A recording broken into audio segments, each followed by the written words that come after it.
Mrs. Carter. Good morning, everyone. Good morning. We certainly appreciate and thank everyone for coming out. We have a lot of energy in here, communication. That's always a good sign. So we're certainly grateful for this day and this opportunity. So with that being said, I am now declaring this meeting open and call the order to order. At this time, I'd like to call on Councilman Day to lead us with the invocation and also with the pledge, if we can stand and remain and stand. Bow our heads, let us pray. Oh, merciful and everlasting God, thank you for giving us another opportunity to call upon thy holy and righteous name. Father, we realize that you've been good to us, saved us to rise this morning, and then you closed us in our right mind. Father God, we just want to thank you, Jesus, because we realize there's so much happening throughout these, not only Phenix City, but throughout the entire community of the United States. But we must realize, Lord God, you are in charge. And Lord God, we realize that you are still speaking to all of us through storm, hail, water, and what have you. But yet and still we turn a deaf ear. But Father God, now we ask blessing upon this city of Phenix City. Lord God, as we said on yesterday, bless the entire staff of department head, Lord God. And bless this mayor, this council. Lord, give us a heart that be able to make the right decision for the citizens of this community. Father, realize that we should step love into our hearts. We realize that we will be able to move forward. But we must realize that we all share one common cause, and that's you, Lord, because you died for the whole world. Father, we just want to thank you. Father, just bless this council, Lord. Bless us. Let us come together, Lord God. Lord, we ask thee blessed in the mighty name of Jesus the Christ.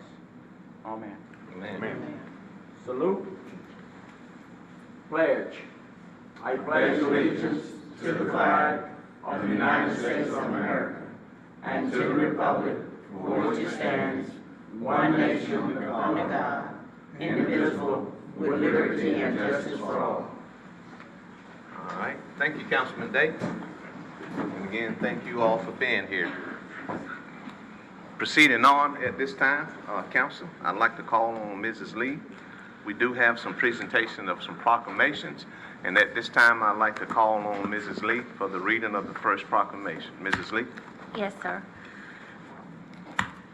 Whereas February is recognized nationally as Black History Month, and whereas Black History Month serves as a time to celebrate, recognize, honor, and promote awareness for the significant contributions African Americans have made to the building of our great nation. And whereas it is also a time to embrace, honor, and praise the ideas, achievements, and successes implemented by those of African descent in not only the United States, but throughout the world. And whereas Black History Month acknowledges the past and present African and African American icons whose courage and relentless sacrifices have improved the quality of life for all in the name of justice, honor, and freedom. And whereas during this time of commemoration and reflection, it is proper to recognize and congratulate Dr. Gerald D. Griffin, native and former resident of Phenix City, Alabama, for serving as the first African-American drum major at Opelika High School and the first African-American provost at High College for contributions in higher education and the community. Dr. Griffin is a true trailblazer who paved the way in his prospective roles as a neuroscientist, virologist, and higher education leader in Holland, Michigan, and local communities of Phenix City, Opelika, and Tuskegee, Alabama. Now, therefore, I, Eddie Enlow, as Mayor of the City of Phenix City, Alabama, and on behalf of the City Council, do hereby proclaim Black History Month, February 2023, as a time to honor Dr. Gerald D. Griffin in Phenix City and request that all privileges, considerations, and appreciation be shown to him on this his day.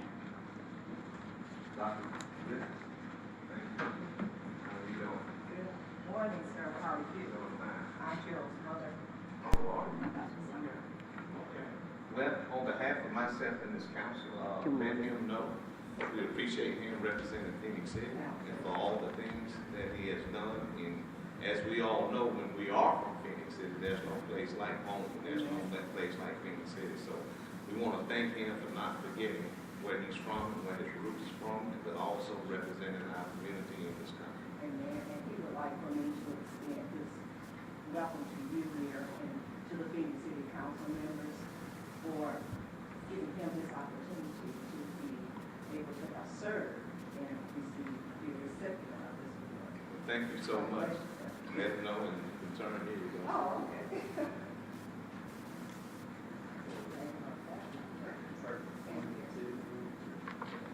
Thank you. Give him a-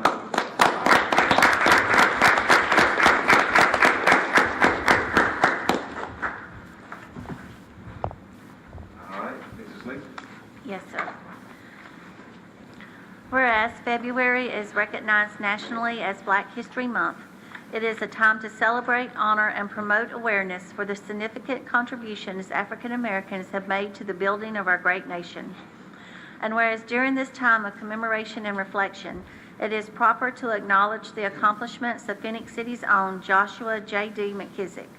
And whereas J.D. McKissick graduated from Central High School in 2011, in his high school football career, he was noted as a 3-star wide receiver by ESPN, selected first team All-Area and All-By-City first team by the Opelika-Auburn News, and outstanding offensive performance by Sports Vision.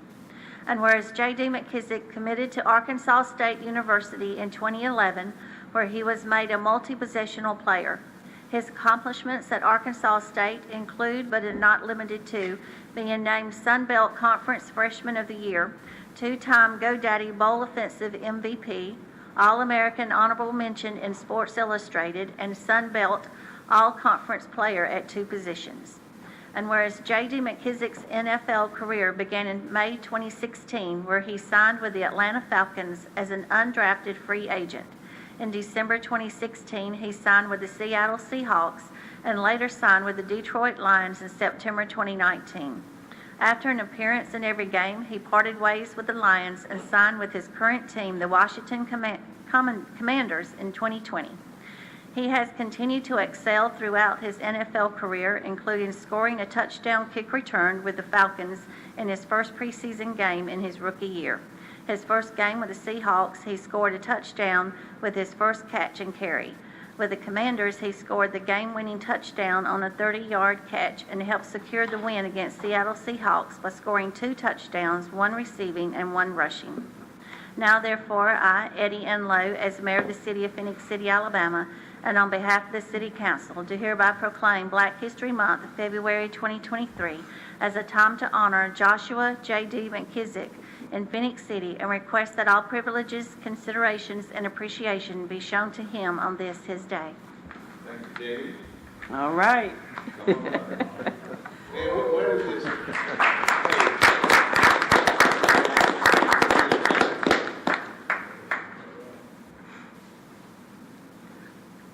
JD, I've been knowing you all your life. I didn't know you were Joshua. That's a mighty name. Yes, come on, bring it down. I'm coming. Oh, listen, we can be patient. We can watch paint. Right? Thank you, man. Oh.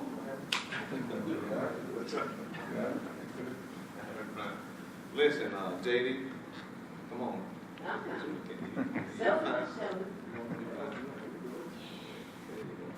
Listen to JD and to his entire family on behalf of this council.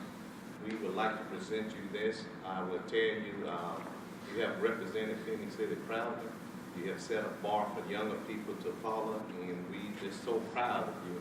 And I know it's a tough gig, but you hanging in there. This is what, your 6th or 7th year? Don't do about 3.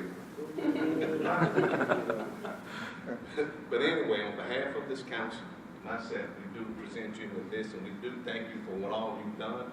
And don't forget, as I know you want, the high school, which I know you've been on Facebook, I heard, talking about the big event that's coming up. So we do want you to be a part of it. But again, thank you for representing Phenix City and not forgetting where you're from. On your behalf, you know, you have to say some words. And we'll get a picture with you. I wasn't expecting to speak. I just want to say I appreciate you guys for honoring us. We worked extremely hard for this. You know, I owe my family everything. Happy birthday to my mom today. Happy birthday.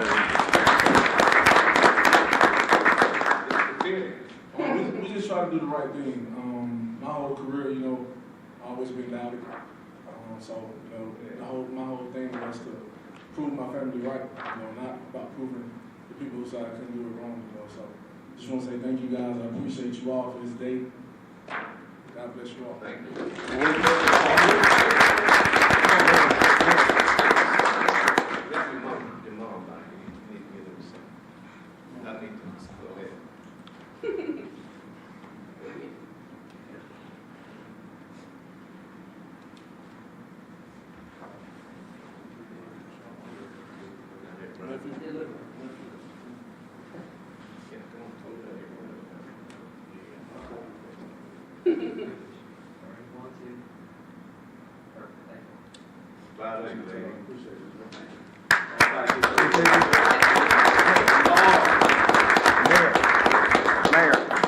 Mayor.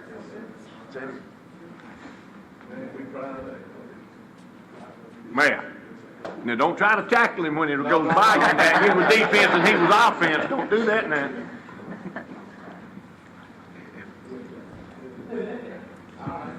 Hang in there. All right, you're welcome. They're talking about how he ran that ball. You might try to tackle him. No, he'll take me out. Knee's not like it used to be. All right, Mrs. Lee? Yes, sir. Whereas February is recognized nationally as Black History Month, and whereas Black History Month serves as a time to celebrate, recognize, honor, and promote awareness for the significant contributions African Americans have made to the building of our great nation. And whereas it is also a time to embrace, honor, and praise the ideas, achievements, and successes implemented by those of African descent in not only the United States but throughout the world. And whereas Black History Month acknowledges the past and present African and African American icons whose courage and relentless sacrifices have improved the quality of life for all in the name of justice, honor, and freedom. And whereas during this time of commemoration and reflection, it is proper to recognize and congratulate Reverend Dr. Joanne Sumbry, native and former resident of Phenix City, Alabama, for serving as the Phenix City Elementary Teacher of the Year in the Phenix City School System 1991 to 1992 academic school year, and as the first African American to serve as co-pastor in charge of community ministry at Woodlawn United in the North Alabama Conference of the United Methodist Church in Birmingham, Alabama. Reverend Dr. Sumbry was the first African American female to preach at Woodlawn United Methodist under leadership of United Methodist Bishop Will Williman, with the blessings of African Methodist Episcopal former Bishop T. Larry Kirkland, 9th Episcopal District African Methodist Episcopal Church of Alabama, and for contributions to the community. Reverend Dr. Sumbry is a true trailblazer who paved the way in her prospective roles as a clergy and academic leader throughout the state of Alabama to change the course of history in the Phenix City, Opelika, Auburn, Tuskegee, Birmingham, Montevallo, and Tuscaloosa communities.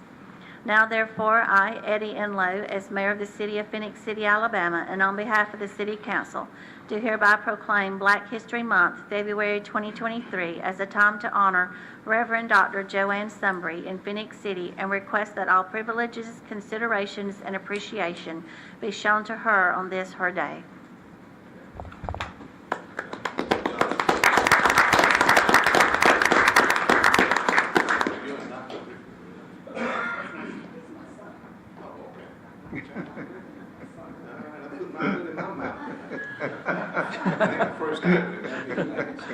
But anyway, on behalf of myself and the council, thank you as well as your son and what you have done, remembering Phenix City. We pray that you don't ever forget it, which I doubt that you will not.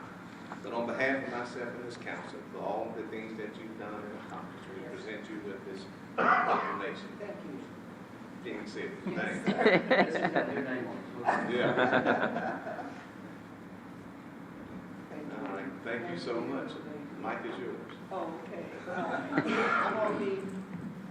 just trying to turn it around. I won't be long, but I would like to say thank you to, first of all, to God, who's ahead of our lives, who has given us an opportunity to serve Him by way of serving His people.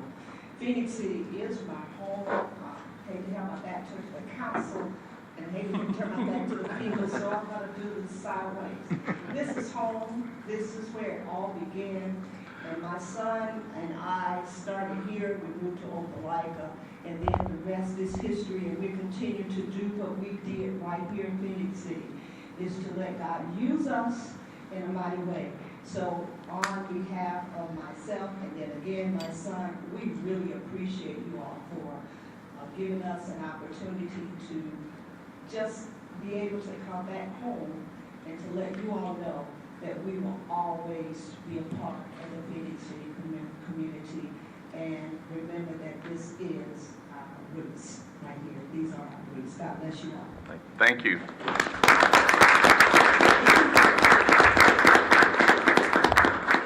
And to all the person that received that proclamation, thank you all so much for what you do. We know you have to do a lot of things sacrificially, but I always keep Phenix City in mind, and we certainly appreciate that. Thank you all so much. Thank you. Proceeding on, council, under the city clerk. Council, at this time, I'd like to call for the approval of the regular scheduled meeting minutes for February the 6th work session, as well as February the 7th council meeting. At the pleasure of this council, we'll take them in one vote, okay? Motion to approve. All right, motion. Mr. Day? Second. Second, Councilwoman Carter. Okay, call for the vote. Mrs. Lee? Yes, sir. Councilmember Day? Yes. Councilmember Carter? Yes. Councilmember Bailey? Yes. Councilmember Gordy? Yes. Mayor Lo? Yes. Thank you. Thank you. Proceeding on, council, at this time, are there any unfinished business? If not, we will proceed on. Under the resolution, first on administration, we have an administrative hearing for the revocation of suspension of business license for Chancery Tree Service. At this time, council, I would like to declare this as an open administrative hearing, and if Mr. David Chancey is here, you may come up and address the council.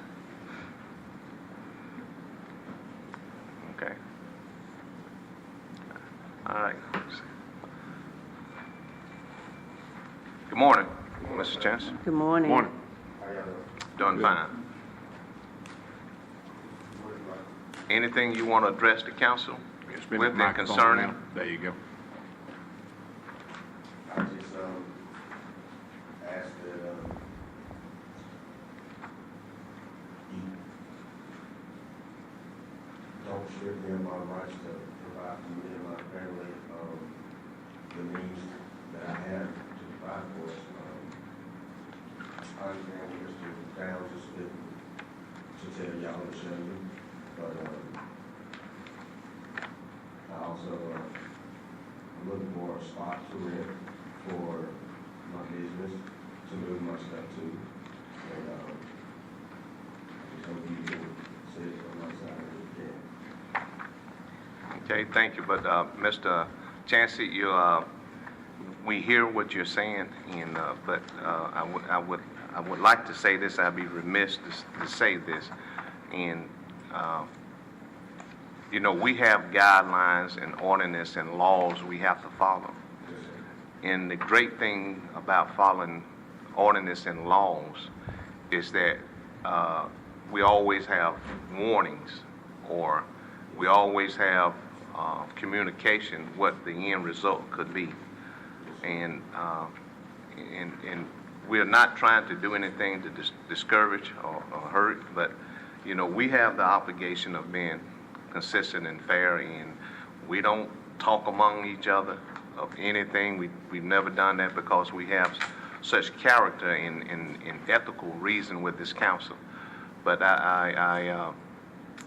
we do have a responsibility, and I do know for myself personally, when I look at everything, I know that you've been communicated to on the situation.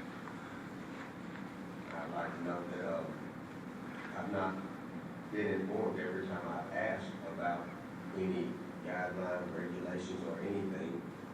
All I keep getting is popped up on saying you can't do this just because I have a lot of stuff. Granted, my stuff could be organized, but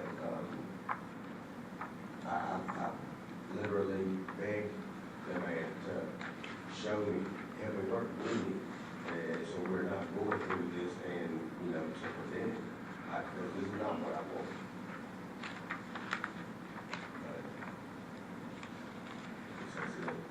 Okay.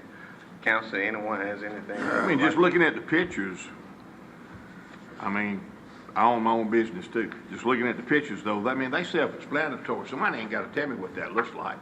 If I was your next door neighbor, I'd be telling you what it looked like. I understand you're trying to find somewhere to move, but this has been going on for about 5 years. You should have moved somewhere else, and then maybe it wouldn't have been as noticeable or on top of it like that. Because I understand the type of business in, you deal with debris. I mean, it is what the business that you're in, so you can't help having debris. But some of this looks like it just never was tried to be moved or put anywhere else. It just kept being piled and piled and piled. And that's probably what your neighbors, and I know that's what the city looked at. And it has to look at it that way. And if it was me doing it next door to you, you'd be saying the same thing, right?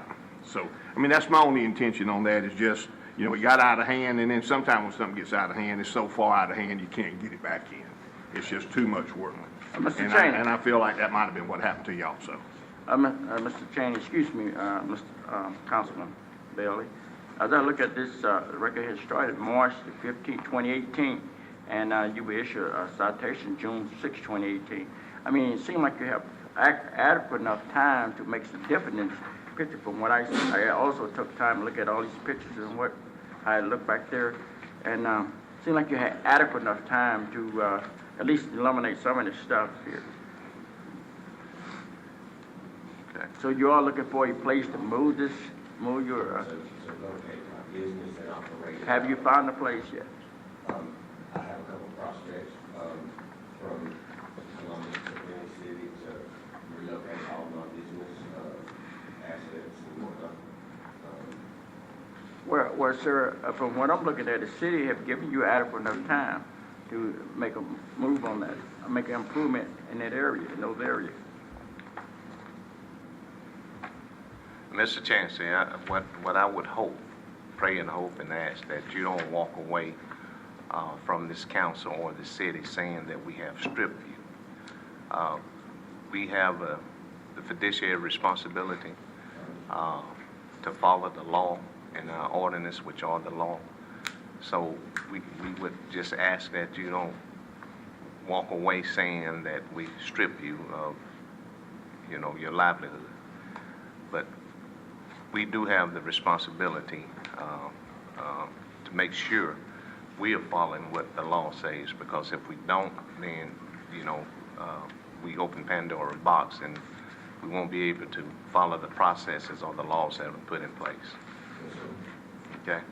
Mayor, I do have just a couple of questions, if I may, for Yes, Mr. ma'am. Chancey. Mr. Chancey, can you recall how long you've had your business? What year did you start your business? 2018. Would you say it has been profitable since 2018? Okay. So you have not had a loss. You know, typically, you know, somebody starting up a business, maybe the first 6 to 12 months, that's a loss. But after you become acclimated or, you know, get more clients and such, you become profitable. So you're saying you are a profitable business? Okay. Okay? Anyone else? Mayor, Go ahead. I want all the business owners to understand this is a difficult situation for all of us. I'm a business owner myself, and I'm not going to lie, I hate these meetings because I know how important these businesses are to everyone, you know, to the community, to everyone. What I would like, I spoke with the city manager before the meeting. Can you have the police chief or someone explain, I guess, the process of if the license is revoked or suspended? That doesn't mean that you can't have a license forever. Right. It's not permanent. I want somebody just to explain how that process, if possible. Yeah, what his options are. Yes, Councilman Griffin, that is correct. This is not stripping him of a business license forever. This is basically to give him an opportunity to get in compliance, because if we vote today, if y'all vote today to revoke his business license, that business license revocation will only be for 1 year, and then he can come back and reapply in that year. And if he's cleaned up the sanitation issues that we have at that location, or if he's found a different location to operate, That doesn't strip him of his right of doing business with any other location around Phenix City. It just affects Phenix City. If he gets a business license in Columbus, Smith Station, those locations, he can still operate there. And then in a year, if the location that we have a problem with is cleaned up, he can then hopefully come back and reapply. Building inspector would go out and look at his compliance, make sure that he's in compliance, that we won't have the same issues moving forward.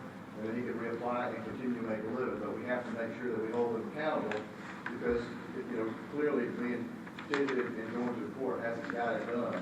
So now we're at this point, we've got to look at this last tool in our toolbox to try to get him in compliance. So it's not stripping him of his ability to make any living anywhere else other than in Phenix City, and it's only for that 1 year, and it's still going to give him an opportunity to clean up and get that stuff squared away so that he comes back to the city and applies for a license and passes the inspection. He can continue to operate in the city then. But not in a neighborhood like this. Right, and certainly we have to make sure it's the, The zoning right location, and yeah. it's not, keeping rubbish in the residential neighborhood, all those other things that we've got issues with. We find some little location that he can, take care of that rubbish outside of those areas that doesn't run into the sanitation issue, then that's what we need to work on. So we're at that end, and so that's, to answer your question, it is not an end-all be-all. It's just another tool to give us 1 year to see if we can get this. By the way, if this revocation goes through, that's not going to change the enforcement of that property. We're still going to have to go to that property and continue to get him cleaned up. That's not done yet either. So this is not the dead end.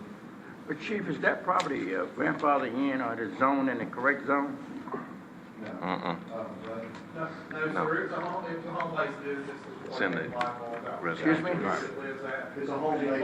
Home base, that's what I wanted, okay. Running the business out of his home is fine, but you can't bring all that debris from his business back to that residential area. Okay. Under the home occupation statement, So that's, any other questions about that? You all got the timeline, anything else? Mhm. You understand what we're saying about that? That you got a year that you can then come back and you can get this stuff in compliance and figure out where to put this road somewhere else other than where it's at now. Yes, that's fine. Thank you. All right. Mr. Cheney, you can understand what Chief's saying, you can go somewhere else, and, okay, that's up to the other city, if you move the city of Smith Station, stuff like that, you have the property, that's the whole thing. But not in Phoenix City, within a year. Yes, sir. If you could please possibly think about just suspending my business license, that way it's not so long until, this is where I make 90% of my money in Phoenix City. I mean, I live here, it's worked in my whole life. I'm known around here, and it's not for bad things, it's for great things, and let's consider that. Well, basically, whatever the vote is, that's basically would be based on what we just heard from Chief Smith. Yes, sir. Okay? Yes, sir. All right. Thank you so much. Appreciate it. Thank you. Thank you. Now, at this time, I'd like to ask the clerk to read the resolution. Mrs. Lee? Yes, sir. Excuse me.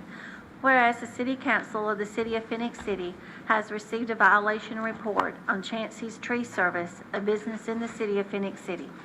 And whereas the City of Phoenix City has a procedure for revocation of business license under City Ordinance 46-230 for businesses that are in violation of any ordinance of the municipality or any statute of the state relating to the business for which licenses are issued. And whereas after giving the licensee or applicant an opportunity at this administrative hearing to address council on the 22nd day of February 2023 on the issue of revoking a business license, the City Council finds the business Chancey's Tree Service and its owner, David Thomas Chancey, to be in violation of city ordinances and/or state statutes. Now therefore be it resolved that the City Council of the City of Phoenix City, Alabama does hereby revoke the 2023 City of Phoenix City business license of Chancey's Tree Service at 1812 21st Court, Phoenix City, Alabama, David Thomas Chancey, owner. Passed, approved, and adopted this 22nd day of February 2023. Okay, thank you, Mrs. Lee. Yes, sir. Council, all of us have heard the reading of the resolution. At this time, I'd like to ask for a motion, please. Motion to approve. All right, we have a motion from Councilman Gordy. May I have a second? Second. Second, Councilman Bailey. Okay. Any other comments or discussion? Council? If not, at this time, I'd like to call for the vote. Mrs. Lee? Yes, sir. Councilmember Day? Yes. Councilmember Carter? Yes. Councilmember Bailey? Yes. Councilmember Gordy? Yes. Mayor Lo? Yes. Thank you. Thank you. Proceeding on, Council, we do have another administrative hearing for the revocation of suspension of business license for the Honeycomb. At this time, Council, I am declaring this administrative hearing open. And at this time, if the owner, Mr. Billingsley, if you would like to come and address the council, now's the time to do so. Good morning. Hey, Good morning. good morning. I don't know what ordinance, caused the ordinance, the violation. I know we had a whole crowd that was Christmas night that was blocking the fire exit. That's what the citation said. The crowd was blocking the fire exit. I wasn't there at the time, but when I did get a call that it was being overcrowded, I got there, but the police was coming right behind us. So I guess the crowd that was trying to get in was, that was the reason blocking the fire exit. I got a citation for that, and we also had purchased alcohol from Georgia. All the fines have been paid for the state. I got another citation for late paying the taxi by 20. But I mean, I thought maybe we've all looked from out from Georgia. But the suspension of license the first time, I thought maybe I read it for the state, but they give you a couple of chances. And I know we were wrong. I was trying to cut costs, but I employed 12 people. 8 are a single parent. We got to include myself. I work out myself. This is my own job I have also. But I've been in business for 5 years. And last year is, the first year we've been profitable in that type of business, on the south side. It's kind of hard sometimes. I can't control a lot of the things that go on in the parking lot or out on the streets. But I think it's kind of harsh, for the first time, having to be presented to the council that suspension of a license, the livelihood of 13 people, I mean, it's kind of harsh to me, but like you said, I know y'all you go by laws and ordinances that you go by.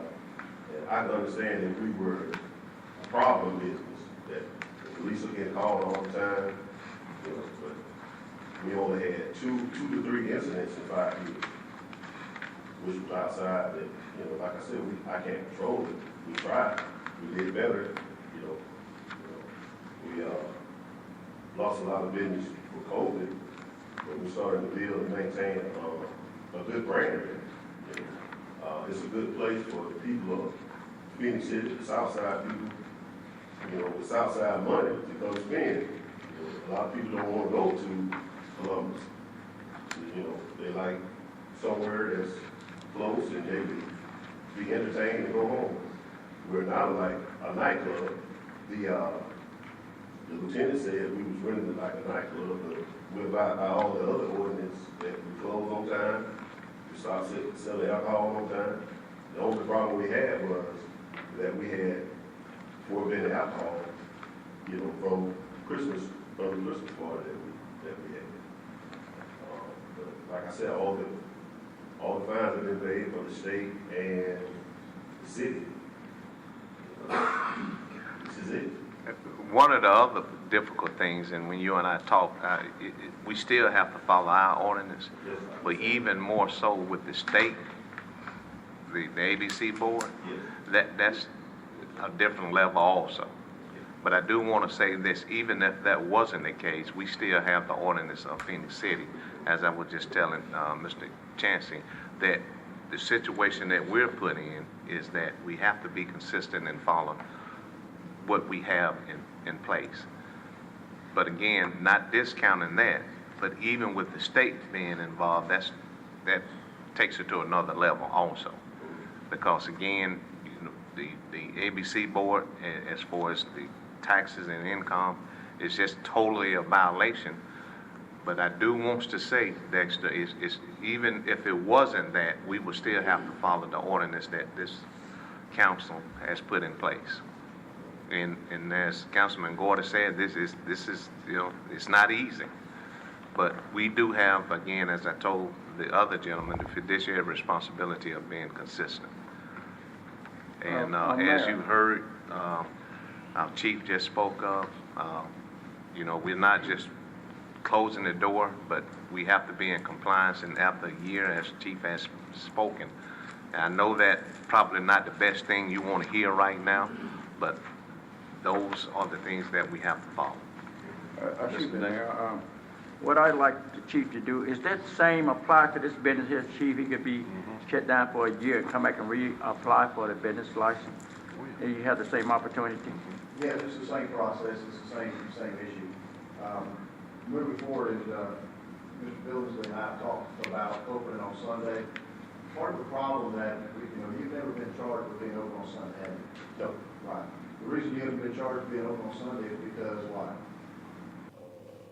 You haven't been paying your liquor taxes, and if I can't prove that your liquor taxes are more than your food sales, I have a hard time proving that. But I'm gonna point out that on Christmas, that was a Sunday. It was also discovered that whenever the fire code violation was written by the lieutenant, that business, you weren't even there, right? Look, It had been rented out as a private event, by a private party. That's also not allowed based on his business license operation. He only has a license for alcohol sales and food sales. And I've mentioned before in other issues, unless your food sales are 50% more than your alcohol sales, then you can't open on Sunday in Alabama regardless of a license for an alcohol restaurant. The problem with Mr. Billingsley is because if he's not been paying his liquor taxes, it's hard for me as a police chief to do that investigation because he's not keeping his records. He's evading taxes, and then I can't charge him on Sunday. But I told him Sunday is you got to close because that restaurant is primarily an alcohol sales location, not a food location. Early on, he tried to open on, or he did open on the lunch hour and tried to build up some food sales because he knew that was a requirement. But the other requirement that he has to meet, that he hasn't met, he's got to have 75 seated spaces in there. He's got to serve at least a meal a day for 7 days a week, and that's not been met either. So I haven't made that case because that's a difficult case to make, but I can show you. I'm going to call Chief Stottinger to testify in a second. Every shooting or major incident that we've had down there, like the fire code violation, was on a Sunday, early Monday morning. During the week, it hasn't been a problem.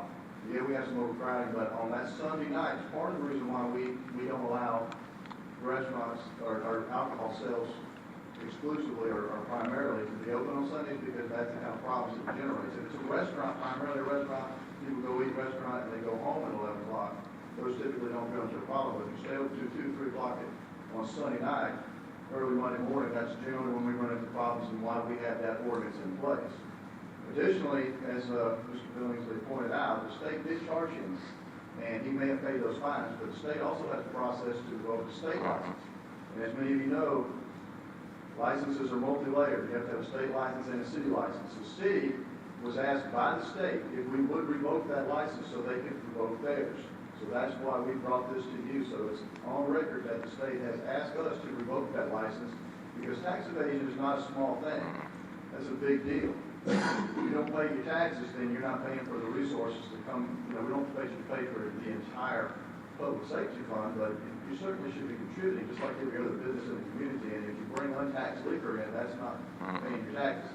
So that's not a small thing. It's not a mistake.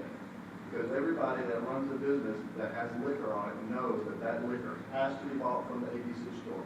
Those records have to be kept on site. If they are not on site, then you are in violation. If you allow people to bring alcohol to your establishment and you have a liquor license, you're in violation. It's very, very strict and it's very, very clear. There's no ambiguity about it. So if you allow your patrons or if you allow yourself to bring in liquor from out of state that's untaxed to an establishment that has a liquor license, you are evading taxes. So that's, to me, the primary issue here.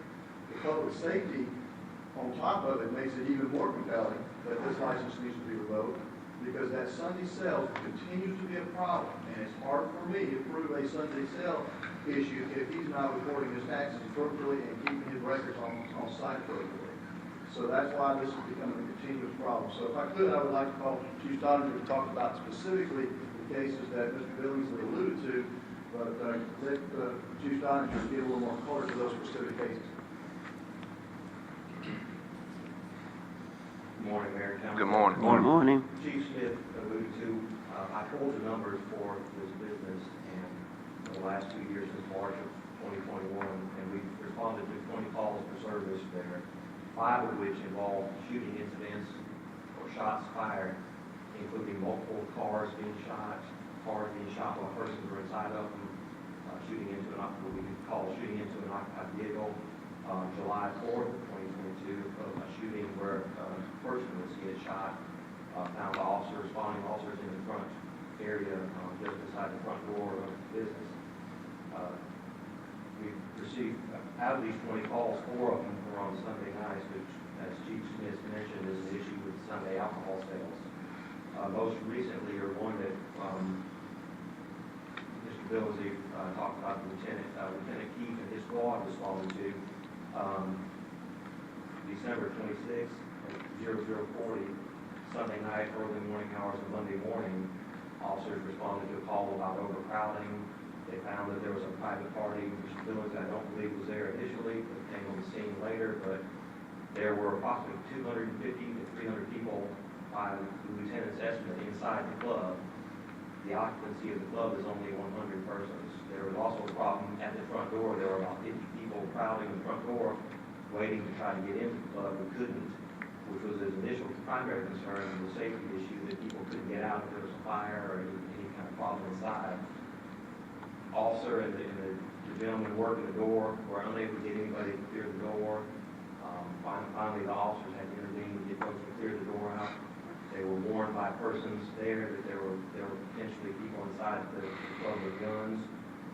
The officers tried to stay close together. You got to understand that at night shift, the police department, we have a patrol squad, 5 to 6 patrol officers, and a sergeant lieutenant. That's what we do at night. All the rest of the investigators and special services folks are at home and can be called out. This is a significant drain when we have these shooting incidents. We have to call people from home. We have to call crime scene, call investigations out to come out and process these things. That takes hours.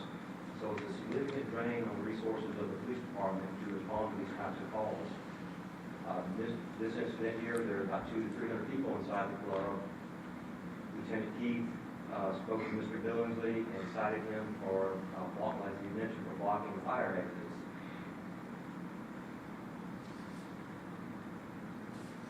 And there was, I think Chief Smith mentioned, the state ABC board also did a follow-up investigation on December 29th, where they cited Mr. Billingsley. They found that there were, and he mentioned that there were issues with the non-tax alcohol sales, alcohol purchased on board for Phenix and brought to the business. So he was cited for failure to keep records of receipt on premises, as well as the licensee not purchasing from the ABC wholesaler. We also, since that, after that incident, on January 16th, another Sunday night, we responded back out there for another issue of overcrowding, and a disturbance call. Sunday, January 15th, 2023. So about 2 weeks after this, we're still having issues with the Sunday crowd. I mentioned the drain on resources.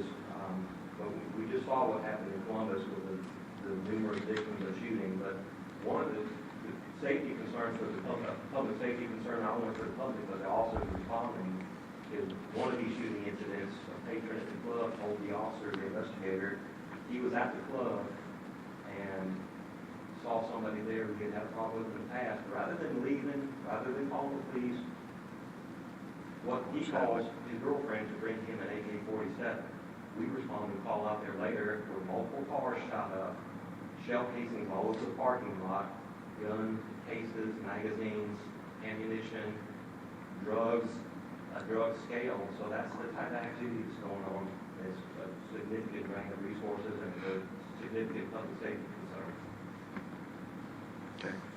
Thank you. And one last thing I'd like to point out is Mr. Billingsley was notified on January the 10th that this administrative hearing would be taking place, and as Chief Stoddard just alluded to, we had continued to have a problem even on the 16th, 6 days after he was notified that this hearing was taking place. So it's my contention is that if the license is allowed to continue, then that will continue. And to be fair to Mr. Billingsley, a lot of the activity outside of business may not be his responsibility, but we have pointed out to him many times before that if he doesn't control the outside of that business, then that is on him.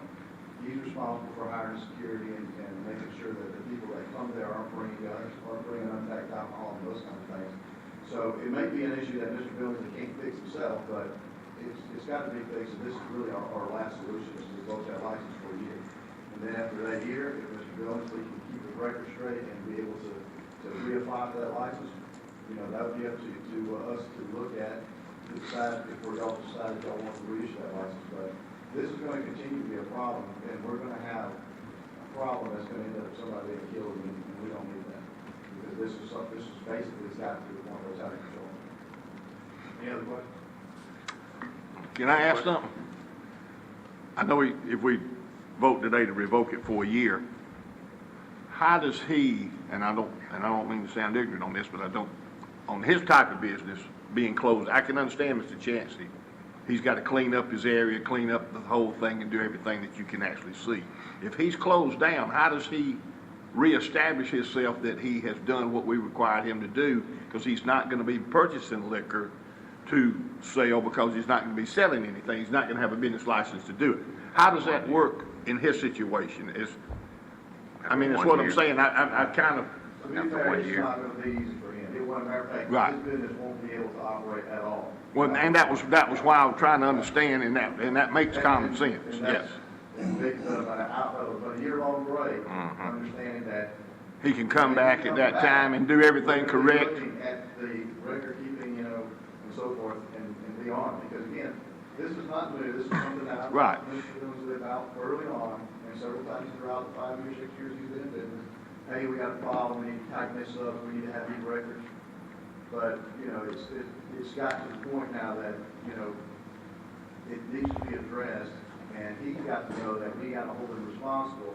And if we don't, something's going to happen, and that's going to be on us.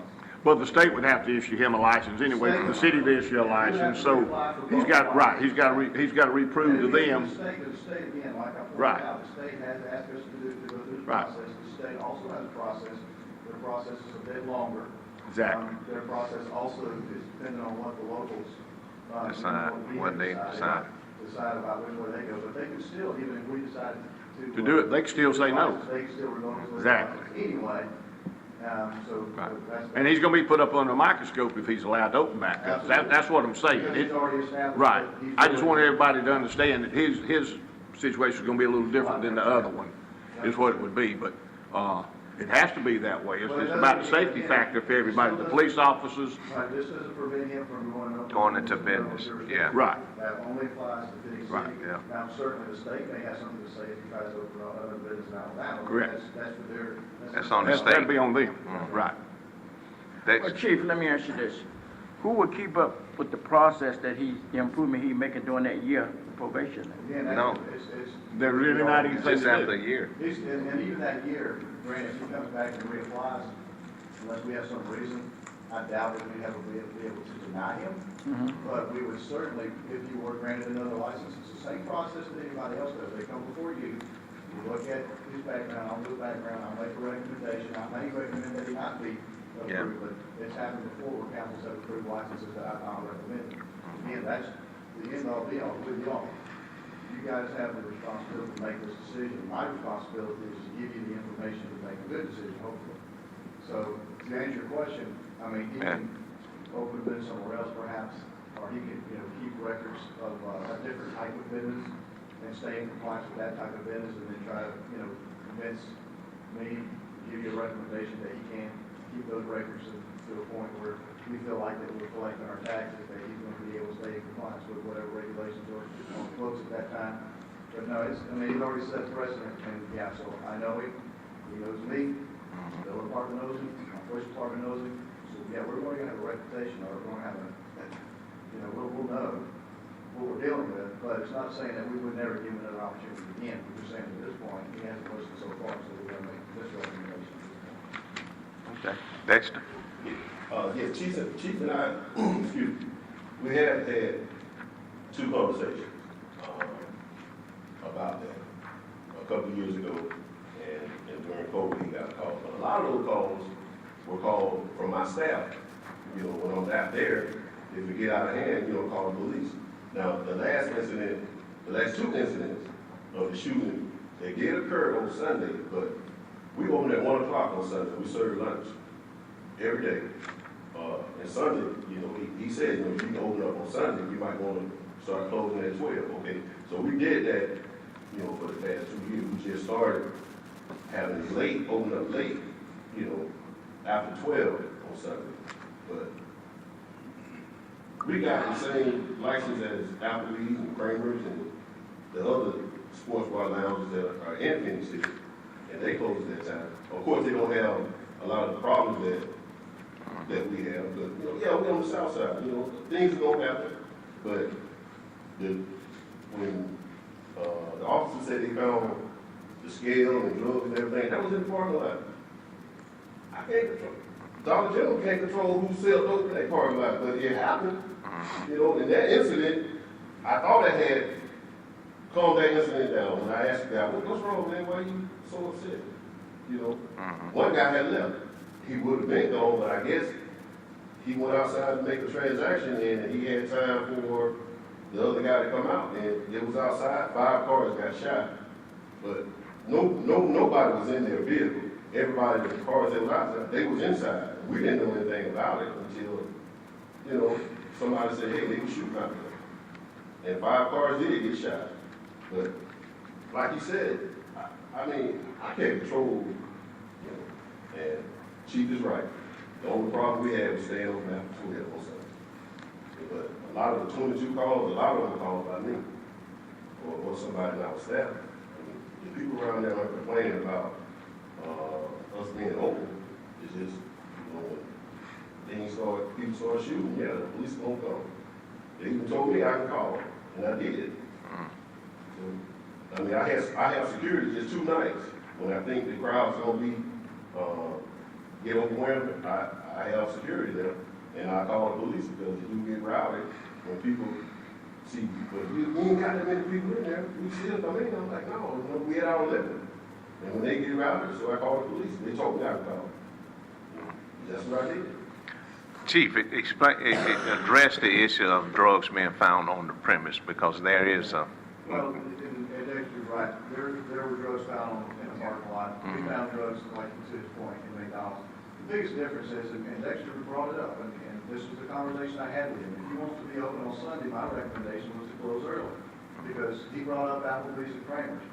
The difference between this business that we're asking you to revoke and Applebee's and Kramer's, since he wants to bring them up specifically, is Applebee's and Kramer's can show me receipts of where they paid their liquor tax and also receipts of how much food sales they've had, and they sell more than 50% of food than they do alcohol, which makes them a different type of establishment. Mr. Billingsley can't show me any receipts because he hasn't been paying his liquor taxes, so therefore, he doesn't even qualify to be open on Sunday, period. So that's the difference, and the other difference is that he took my advice and said, look, you're not going to make anything but alcohol sales after midnight. He says people are coming and eating food, but they're drinking a lot of liquor too. So that's going to skew his numbers. And unless he can show me that he's going to be making more food sales than alcohol sales, then he's going to have to buy a bar license. You have to have a restaurant license, just like we talked about, sir. But the restaurant license does not give you opportunity or permission to open on Sunday.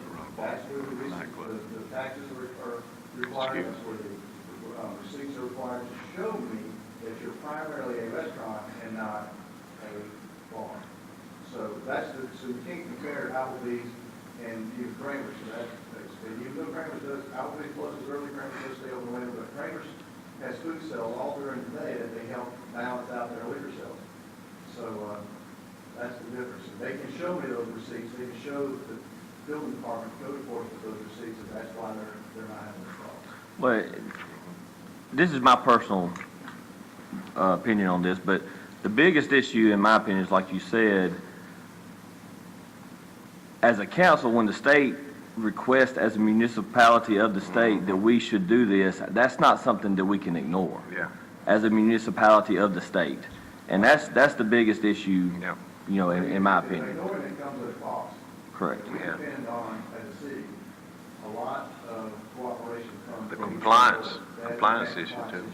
They are the enforcement arm of the state in all things alcohol related. Entertainment districts, other business licenses Exactly. and so forth, in the city, all of those things, we depend on the ABC board to support us in making those businesses safe and in compliance. And also, We, as a city, Dexter, don't support to the grow ABC, businesses we too. support them. Yeah. Yeah. And also to grow businesses for our municipality. Okay, Officer Walter of the ABC board, he said that, if the council revokes your business license, then he would have to come and take out the alcohol license. But he never said that they requested it to be revoked, you know. He said if the city revoked the business license, he would have to come and take the alcohol license. But being a year closed in this business, we can't survive. I've been closed since January 30th or 31st. We barely survived it. You know, I still had to pay these people out of my pocket, hoping that we can open up and start our business back. But a whole year we can't survive. I I got over $100,000 worth of equipment in there. I got 4 more years on the lease, and I still have to pay. I mean, you know, after 12 Sunday, it has killed the business, but it helped keep the business, you know, afloat.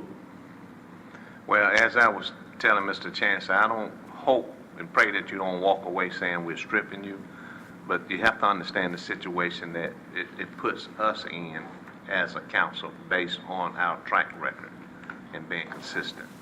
And, you know, we've heard all the recommendations and all of that, and, you know, it just puts us in a bad situation, Dexter, as you and I had talked about.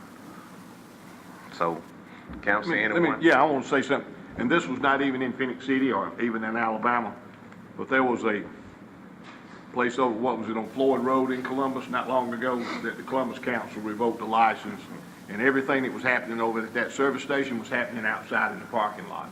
None of it was inside the building, and really probably none of it could be controlled by the business owner. But it seemed like everybody was meeting at that particular location to shoot it up every Friday or Saturday night. There was a shooting there continuously. And Columbus revoked the license over there on something that was happening outside. But you as a business owner are still responsible for the outside. If it's happening, one time you don't know it's happening. 2 times, maybe you didn't realize it's gonna happen. But after 2 times, you gotta figure it's gonna happen again. And now it's up to you to prevent it by being proactive and not reactive. And it sounds like you were reacting rather than being proactive. And I know when you get proactive, it costs you extra money to have people out in the parking lot the whole time that you got people inside. But all of that comes down to being your responsibility as a business owner. And it's hard to be a business owner. It's not an easy thing. You take all of the responsibility on your shoulders. I mean, you have to pay all these people whether you make money or not. I understand where you're coming from. I know what you're talking about, and it's very difficult. All the problems with the business go home with you. They don't go home with your employees. But you have to understand, you have to follow each guideline very strictly in the business that you was in, which is when you start mixing food, alcohol, sales, and people, it gets very, very, very difficult. And what the chief was saying, the most important part is you have to be more of a place that sells food than alcohol to be able to do that on Sunday. And I had an uncle that was in the nightclub business, and you know, he was just strictly nightclub, so he didn't have to worry about food. But he couldn't open on Sunday back at that time. Of course, nobody opened on Sunday back then, but even if it had been food sales, he could not have. And his crowd did come from Columbus, but they came to drink and party after 1 o'clock or so when they closed in Columbus. They didn't come over there to eat a hamburger. I mean, they really didn't. And most of your people are showing up at that time, not to really eat, but the food sales would be important earlier in the day if you could keep track with the liquor in the end of the day. And there again, that's on your shoulders, strictly on you and nobody else, because that's alcohol didn't just show up magically there. Santa Claus didn't bring and give it to you. Somebody went and got it, brought it and purchased it and put it there. And you gotta know that it did not come from the ABC stores.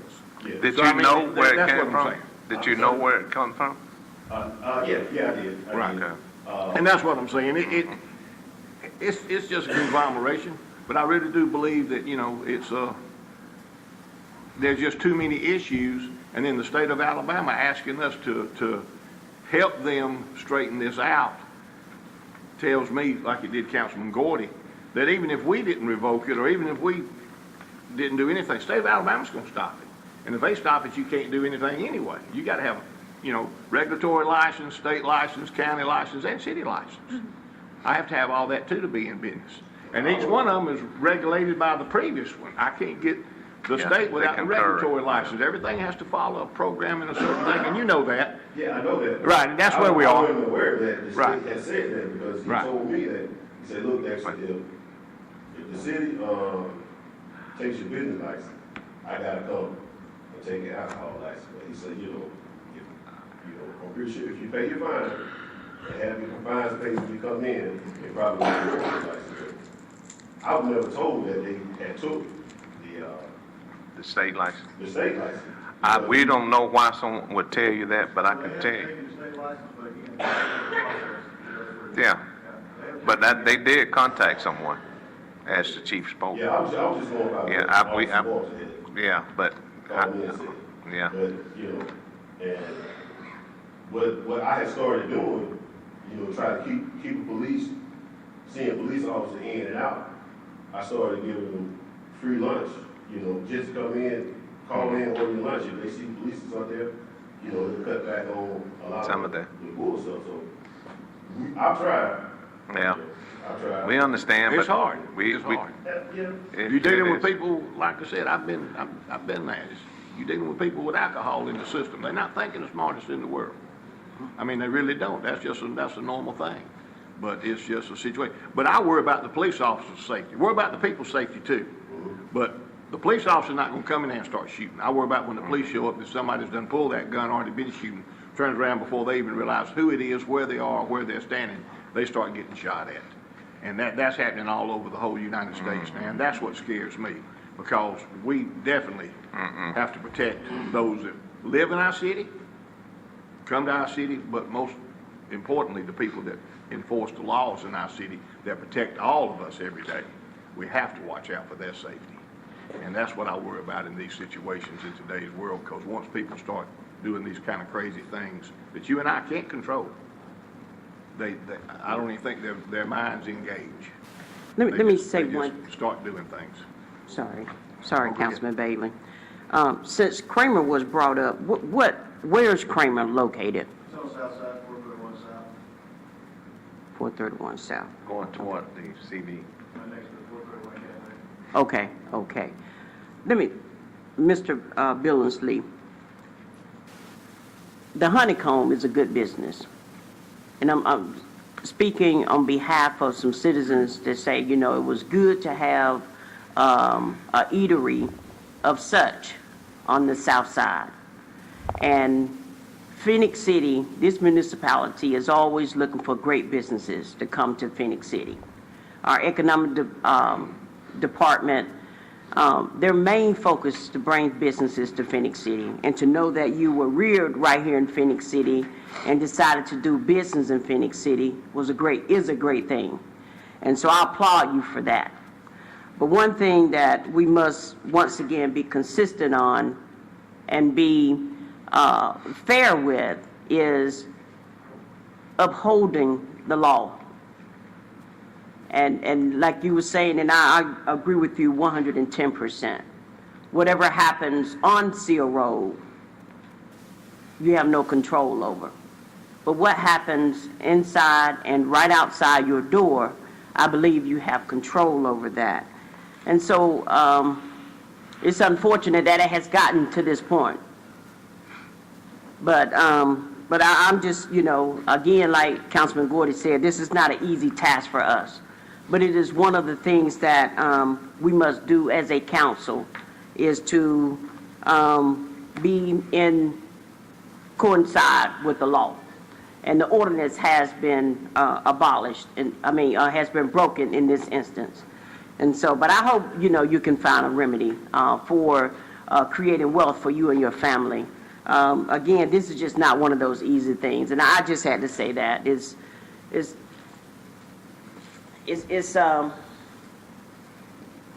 just what we got to do.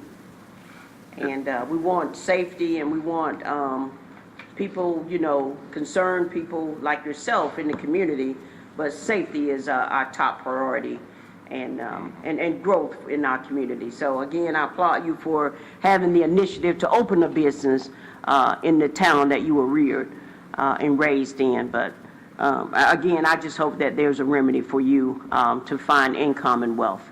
But let me say this. I want to disclaim this openly. Whether it's in South Phoenix City, North Phoenix City, or central part of Phoenix City, the same action would have taken place. And I'm saying that to say this because I know how certain sections of this community try to conquer by dividing and say that South Phoenix City, North Phoenix City, this council does not work that way. I do want to say this, and I want to make it adamantly known that regardless of where the business is located, they are going to be held with the same responsibility of following the ordinance and the laws. So I've been here in South Phoenix City and all that, but I do want to disclaim this because I know how people have tried to conquer by dividing this council in the city between what some may say black side or white side or what. This council does not work that way. We're going to follow the laws, we're going to follow the rule, and we're going to be consistent. So I did want to say that because I do know how people try to conquer and divide, and we just not going to let that happen. So I would tell you this, Dexter, we're going to be consistent, we're going to do what's right, and that's our responsibility. Let me ask you something, Dexter. When I came down and spoke with you, and we talked about this issue, and some of the things that I said, but I told you I cannot give you any advice and stuff like that because we do have rules and regulations to follow as well. But I noticed you said you had 4 more years lease on that business. Yeah, I don't own the building. No, I know, Yeah. but the place you were leasing it. Have you spoken with the landlord concerning this issue? No, I haven't. I was just wondering, since your license being revoked, I don't know what your plans are. You think he'll break the lease or give you an opportunity to release? I don't think he will. You don't think he will? Yeah, I mean, I've been dealing with him, I know what type of guy he is. He's about his money, so, I mean, you said he already had been revoked. I guess we'll have to figure it out. We'll have to figure it out. What that statement you just said, he said or something about I thought revoke? he said with the license. He said if it's, No, No. it hasn't taken place yet. He misspoke. You're Yeah, going through the it's not taking process place. of Yeah. looking and Yeah. making a decision. He misspoke Yeah. on that one. Yes, Yeah. forgive me for that. Yes. Well, like I said, he's about it, you know, so. I haven't spoken with him. I don't know, I mean, during COVID, I still had to pay. I had to figure out a way to pay, so he wasn't trying to hear that.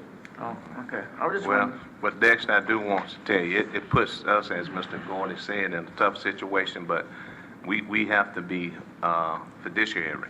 And again, I did want to disclaim that because this council does not operate that way. We just, it's wrong, and we're not going to let people conquer by dividing. And I do know that's a movement. I understand, but I must have read it wrong because some ordinance I've been reading over the past couple of weeks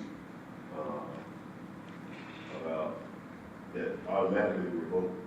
You know, No, don't say automatically. Yeah, not automatically. We're not doing that If automatically. you selling to minors or, maybe I read it wrong, selling to minors or selling alcohol after 2 a.m., sell or giving alcohol after 2 a.m., Monday, 2 to 6, you know. This is one, we revoked one ordinance, you know. Like the chief said, a lot of our problems come down to it. Yeah. It comes down to it. And, hey, I'm just trying to keep businesses open. Yeah.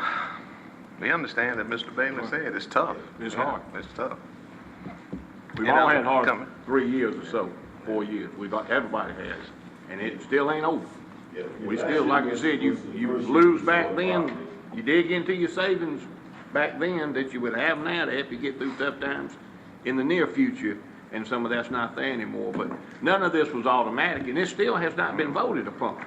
So it's not an automatic thing, but like the mayor said, the biggest thing is we have to do what the law requires each and every time, no matter who's standing at that microphone, who we are, how they reflect Location. upon us, location in town, or anything. I appreciate the mayor saying that, because this, you could be right up here by Publix and have a spot right there. It'd be the same issue if it's down here across from my car lot, it's next to City Hall. It'd be the same thing.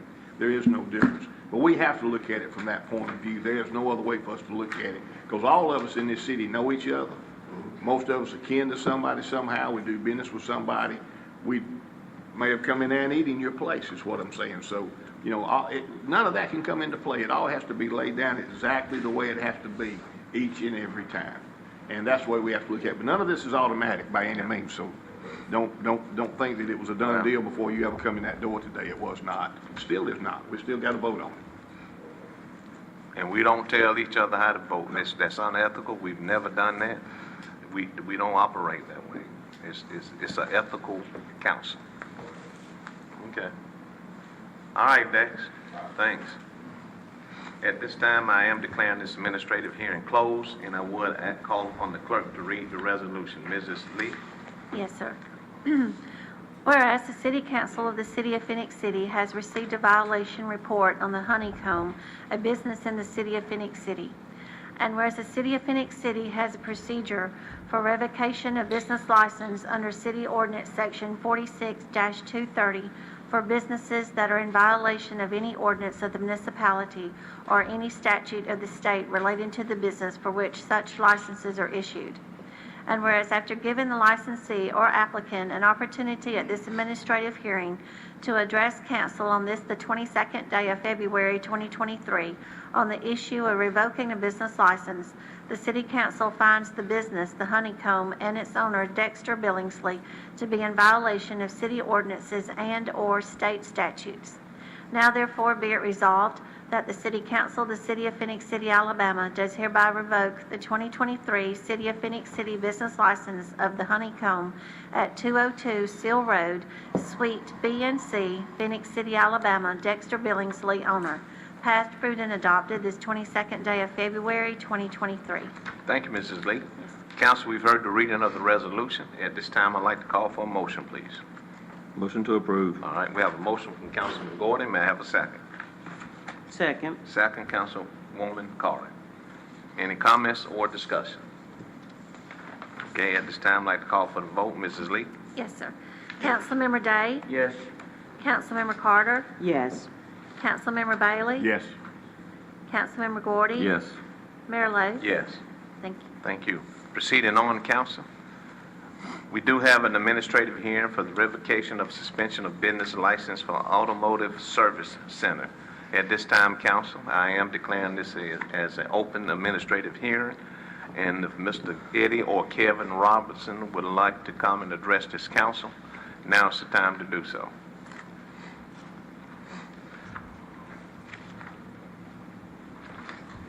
Good morning. Good morning. What's up, Kevin? What's going on? My business, I opened in 2007. Didn't have an issue. 2020, I decided to try to develop. Tried to what now? Could you speak? Make it a better place. I noticed that Phenix City Center is kind of far from me, so I decided to make things a little more, I guess, outdoors. But until then, I had that in the talk. No citations still to this day. No citations till yesterday. Got one yesterday. 2020, I met with city manager office down there in Economic Development. Saying what I was trying to do with my business. Everything seemed to be go. I told the next step we can meet with, Gilbert, everything came from property. Told him what I was about to do. And he's sort of patted me on the back, told me he's glad I'm not like my father. My father, kind of kept the place in disarray. So I kept, I'm looking up. And, like I said, told him what my plan was. He was like, okay, they did. So I proceeded to get permit for demolition, happening down, which was a big mistake. I was grandfathered in with my property. Once I showed out the structure, nothing but grandfather. Did you understand that in the beginning? No, sir. No, Okay. sir. And I feel like I should have been told that. I see the main issue right now is that zoning is a zoning issue. Mm-hmm. So if it's a zoning issue, it's a zoning issue from the meeting with the policy. The briefly coming up, it's always been an issue. So he gave me these steps to go through to proceed. All those steps here, if I'm already operating on something. So I went through those steps, got everything going to what I thought was the right way. And when the people came down to actually build my shop, I wasn't initially building for it. And that's when everything kind of went. Yeah. Had I kept my structure, like I said, I wouldn't have grandfathered in. Wouldn't be standing out and thinking, or I wouldn't have something to fight for. There's been a lot of false accusations saying my structure was damaged by fire. That's on paper from the city, incorrect. I tore it down. They're saying that the structure that I do have standing is blocking the right of way, saying that there's a road that comes through there. Councilman Day came out of there, he said that's false. Say what now? Say it again. That's false. I'm not obstructing the right of way. There's no road there. Okay. But on paper, it stated that there's a road. I'm obstructing the right of way. And it's just, that's false.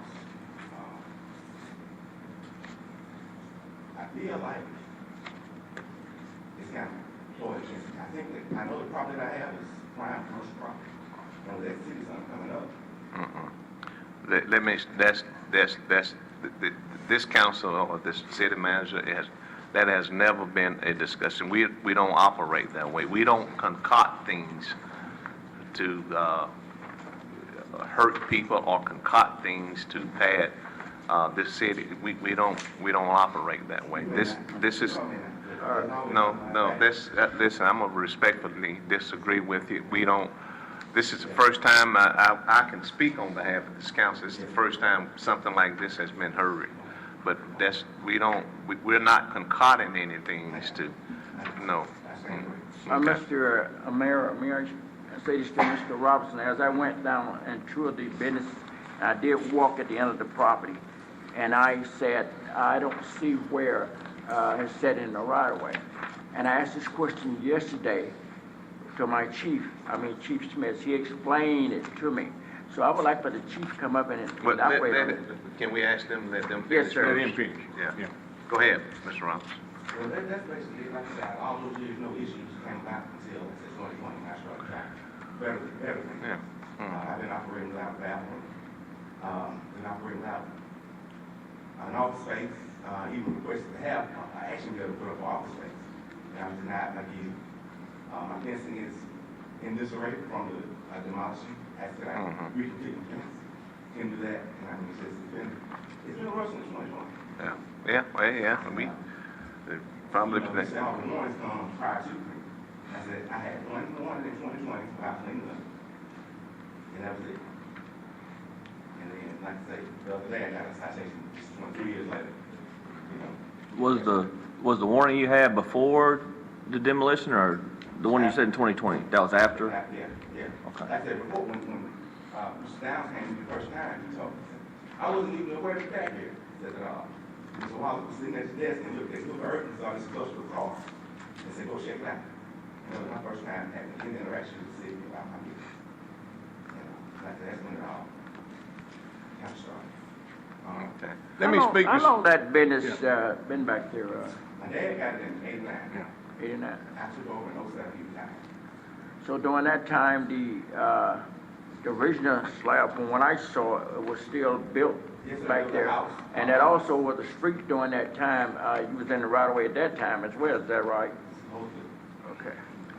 Let me speak to something that you've said, and I'm on this council, and each one of us have an independent idea, way we look at things, way we see things.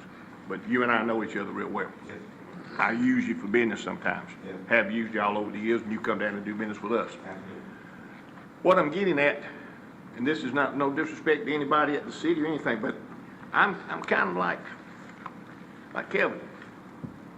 I own a business that's grandfathered in like yours was. But same thing, I'm not zoned in that business.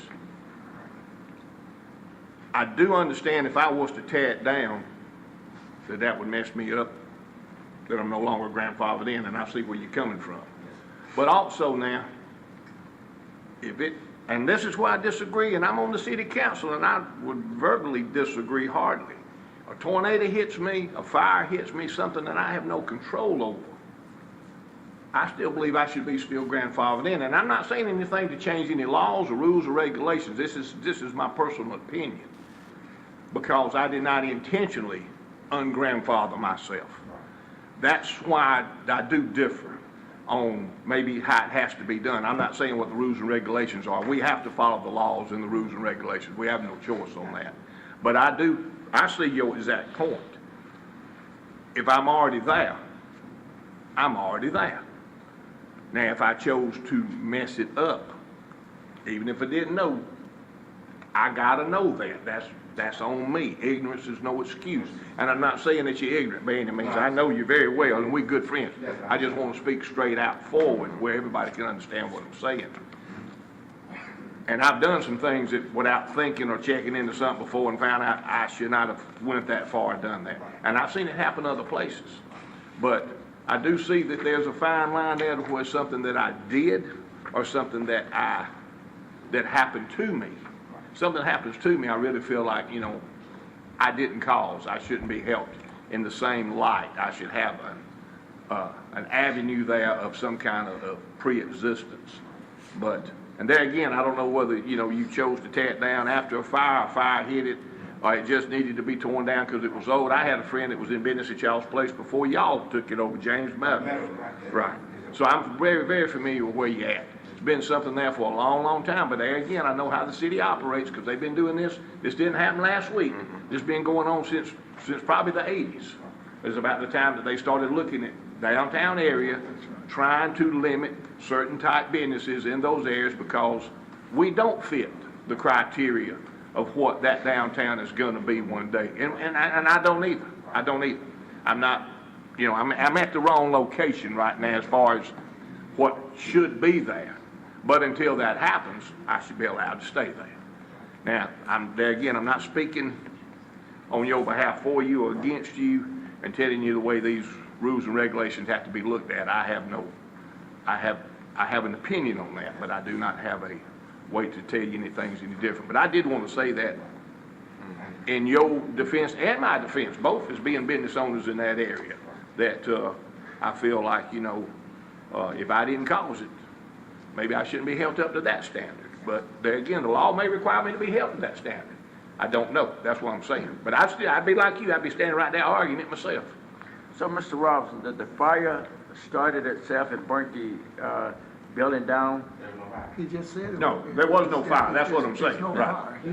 He tore it tore it down. down. Yes, sir. I thought it had some kind of fire. No, it's no fire. Where the fire stuff keep coming from? Right.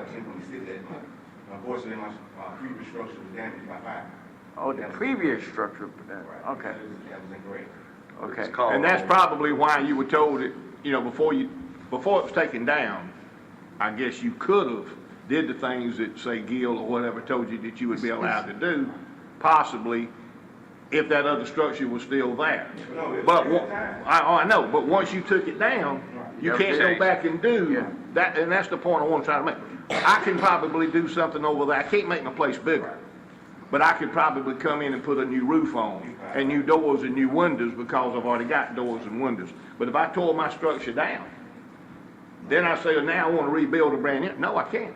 I mean, that's the way I understand it to be. Can I ask a question? Go ahead.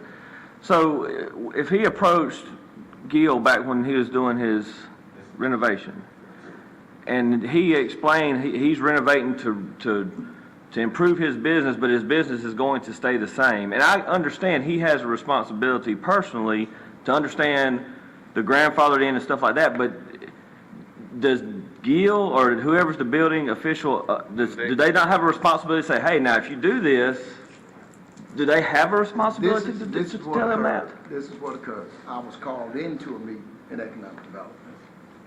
I got him in the direction where he's supposed to go to with Gil Griffin in the building department.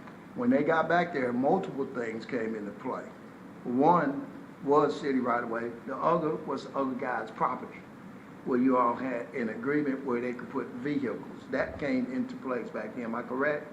I want to make sure I'm saying it all correct there. So that set off a string of investigating what do we do here and what do we do there as far as this property and how it's situated. That is the way these things came into play. And since then, Ray, you have your paperwork on that? Yes, sir. That's when it's over. See, anybody in this city that want to do something and looking at a place, always got them in the right direction. It's either going to be economic development, where I went down there to try to help people.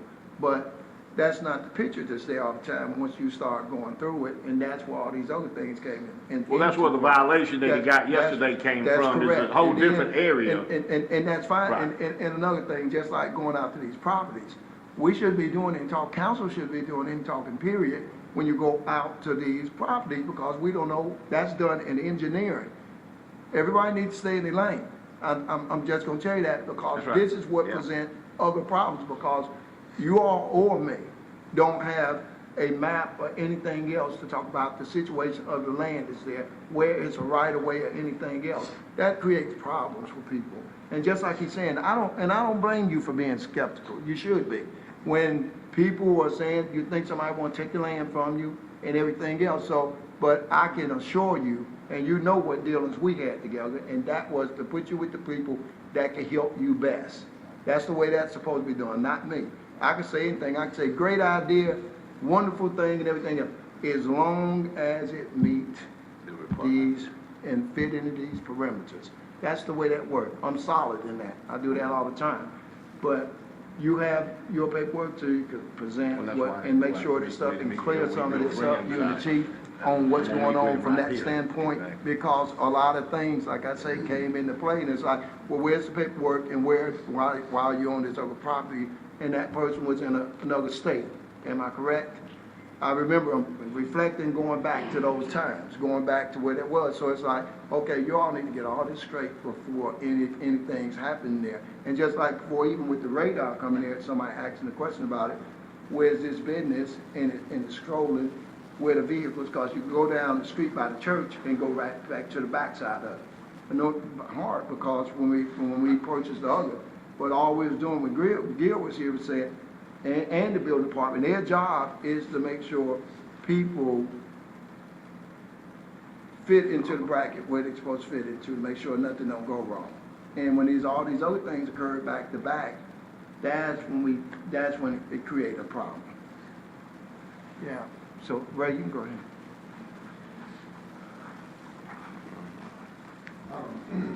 Mayor Council, he did come in and talk with Mr. Griffin at that time. As Mr. Hunter stated, there was a meeting that was done with economic development. That's correct. With engineering, I was trying to figure out everything. I have a letter that was delivered to Mr. Robinson on December 11th of 20, and it says 2020. On 2020, and it says, dear Mr. Robinson, on June 23rd of 2020, I spoke with you regarding your development at 523 6th Place. At that time, I advised you not to tear the buildings down until you have heard back from me. On July 2nd of 2020, you purchased a demolition permit and demolished your shop building and a house. Officer Down went out to your location on August the 24th of 2020, noticed a slab poured without a permit or inspections, and there has not been any evidence of any other footage. The present zone is apartment office, and an existing auto shop is a non-conforming use, meaning that the auto shop is not allowed in the AO zone. No nonconformity shall be moved in whole or in part for any distance whatsoever to any other location on the same or any other lot unless the entire structure thereafter conform to the regulations of the zoning districts in which it is located after being moved. And then Mr. Griffin went on to say, the only way to allow redevelopment is to rezone the properties to a C1, or excuse me, a C2 general commercial. The minimum amount of freestanding C2 property for rezone is 4 acres.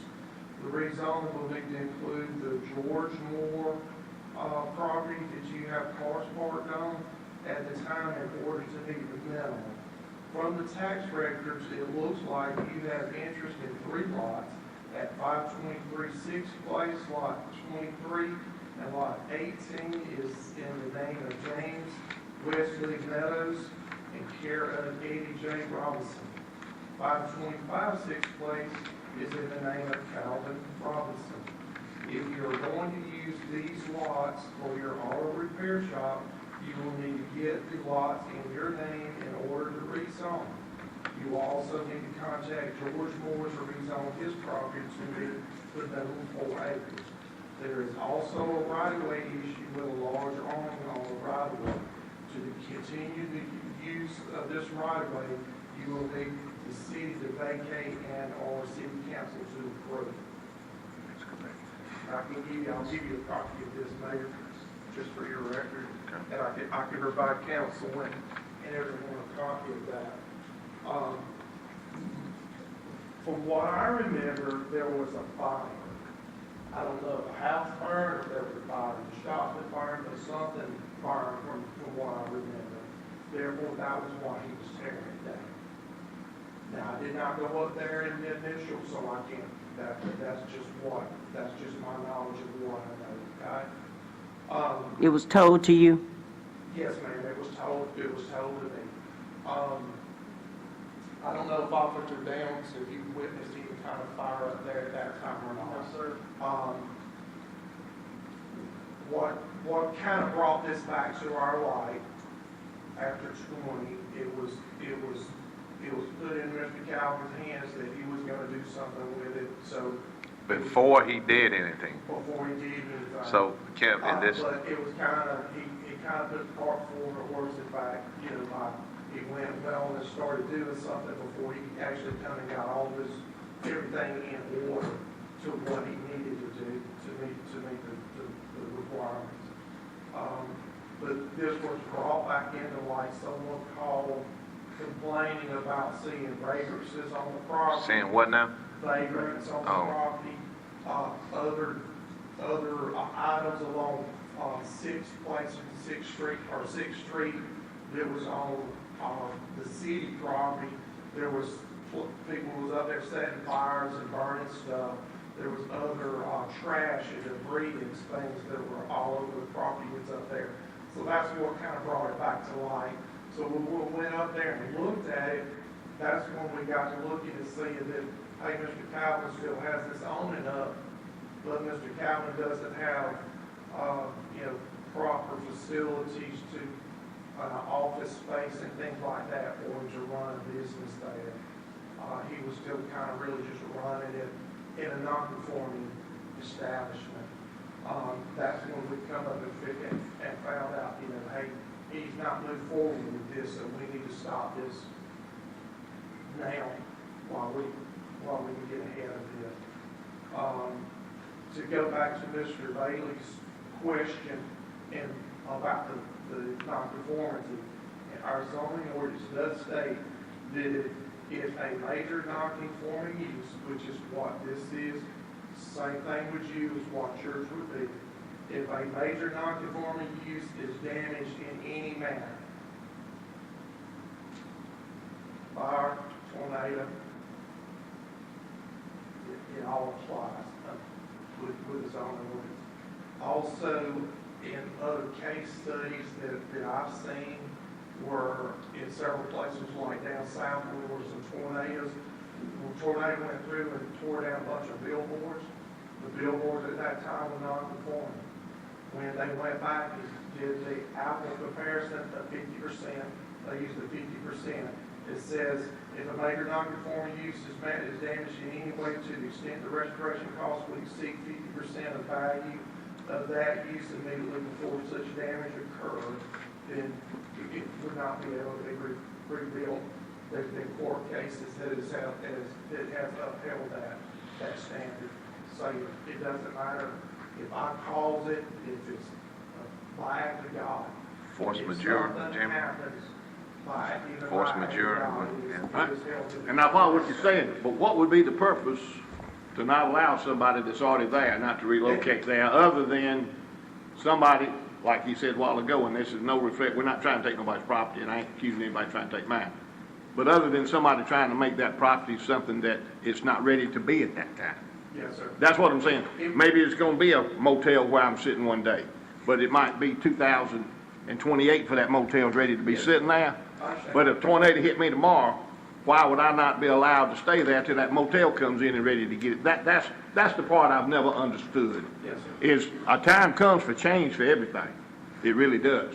But how come I couldn't rebuild, stay there until then? And I ain't trying to make this about me, but this is kind of along the lines of what's got him to some of this point. But there again, I understand the law's still the law. And there again, it goes back to, you've got comprehensive plans that's going on, you've got Right. planning that's going on. When you put together your comprehensive plan, you look at your whole city as a whole and decide how you want your city to grow. And that's a vision for, it's not a 5-year vision, it's a 20-year Yeah. vision. And I agree with that. That's kind of what Right. we're going through now. We're going through a comprehensive plan study on where we want to see would our dictate growth and Right. how we want to see our growth. And But would you agree with me, though, that what you just said, that 5 to 20 years, and we kind of getting off subject, don't need to, but the point is, that 5 to 20 years, that's a vision growth time frame. So why would anybody not be allowed to come back and rebuild in 6 months to wait that 5 to 10 to 20-year time frame out, back in business until that time frame rolls around? I don't see that it changes your vision. That's what I'm saying. I'll never understand that changing the They vision. had to build a tool in there to go Right. along with that, With to change the that. speakers. Well, how we build tools into things is through code enforcement and codes. They use that particular tool to get it there to say, if you're 50% or greater, these are the codes that you will have to go to or won't allow you to put it back there. They had to have something to use to go along with got it. that. So to what do you change do with that the whole plan. property if you can't put it back and nobody wants to buy it? What do you do? It was making money before Yes, the no, tornado that's hit it. updated Now I'm plan. making no money again after the tornado hit me and nobody wants to buy it. And now, I mean, that's what I'm saying. You're 100% right, and to that point, if investment's allowed to go back on a non-conforming, then that will never change. Right. Let's say that the tornado hits a dealership, that dealership's allowed to go back and rebuild. Well, whatever investment's made in that dealership, that's gonna be another 20, 25-year investment that's not gonna change. The only way to get that change is like the city manager said, you have to have that tool. That tool is that whenever it comes into non-conforming, that land may in fact be a non-producing tax-based land anymore, but it does open that land up for now a speculator or an investor can come in and see that there's investment to be made, and the investment that we want them to make there will be in compliance with the grand plan, ordinance. the city's growth plan. Oh, yeah, I mean, I agree with all that. I mean, it makes sense both directions. And that's a good Right. point, and it does happen, but that's the only way, because again, if you're allowed a reinvestment to go back in, and that reinvestment will continue. Well, it'd be harder to get somebody to move after they reinvest. I agree with that. I mean, that's common sense. It's not the best, Right. but it is the reason. But they still, seems to me like, the property owner has the less to say so about it, because he can't control whether somebody else wants to buy it to where you move to a different location, and I understand all that too. Change is gonna come And it everywhere. works the other day. If you insure it real good and anything was to happen that way, Right. not only are you paid off by the insurance company, then you have the ability to sell your property or whatever you have to do. So it's a combination. Oh, it is, of all. and I mean, I agree with all that, Yeah. but like I said, I can see where his point of view is, that, you're trying to make it better, so you tear something down to make it better, that you shouldn't have torn down, because now you can't make it better.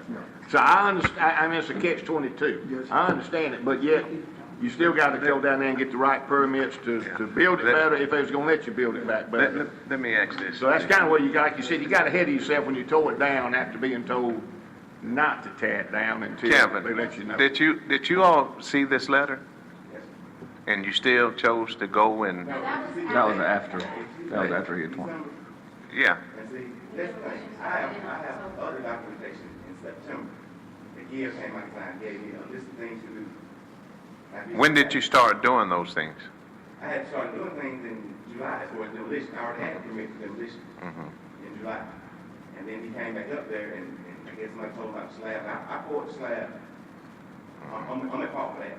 You know, I didn't go through proper guidelines. And That's, okay. That's all. But my thing is, he's giving me these little things to do in order to build my shop when I'm out of zone the whole time. Why are you giving me these things to do if I'm out of zone? You know, tell me, hey, you're not zoned out. I don't think you need to be doing anything. Well, you wasn't out of zone until it got tore down. When he came, Right. like I said, with his first visit, he didn't tell me those things. Right. He didn't tell me not one time not to do anything. He did that in December, I think, in my opinion, kind of covered his tracks because he had misled me. He didn't tell me one time not to tear anything down. He didn't tell me one time not to do anything until you get back with me. None of that was ever said. Because I wouldn't. Okay. Ma'am, were you about to say something? Yeah, I just had a question. So I understand that we're up for the business license to be revoked or suspended. But why isn't it, because there's not a safety concern, he's out of zone, why isn't it that we're required to move and find another location? You know, this is how we provide for our family. We have 3 children. And yes, I'm an assistant principal at elementary school, and I own a fitness center here in the city.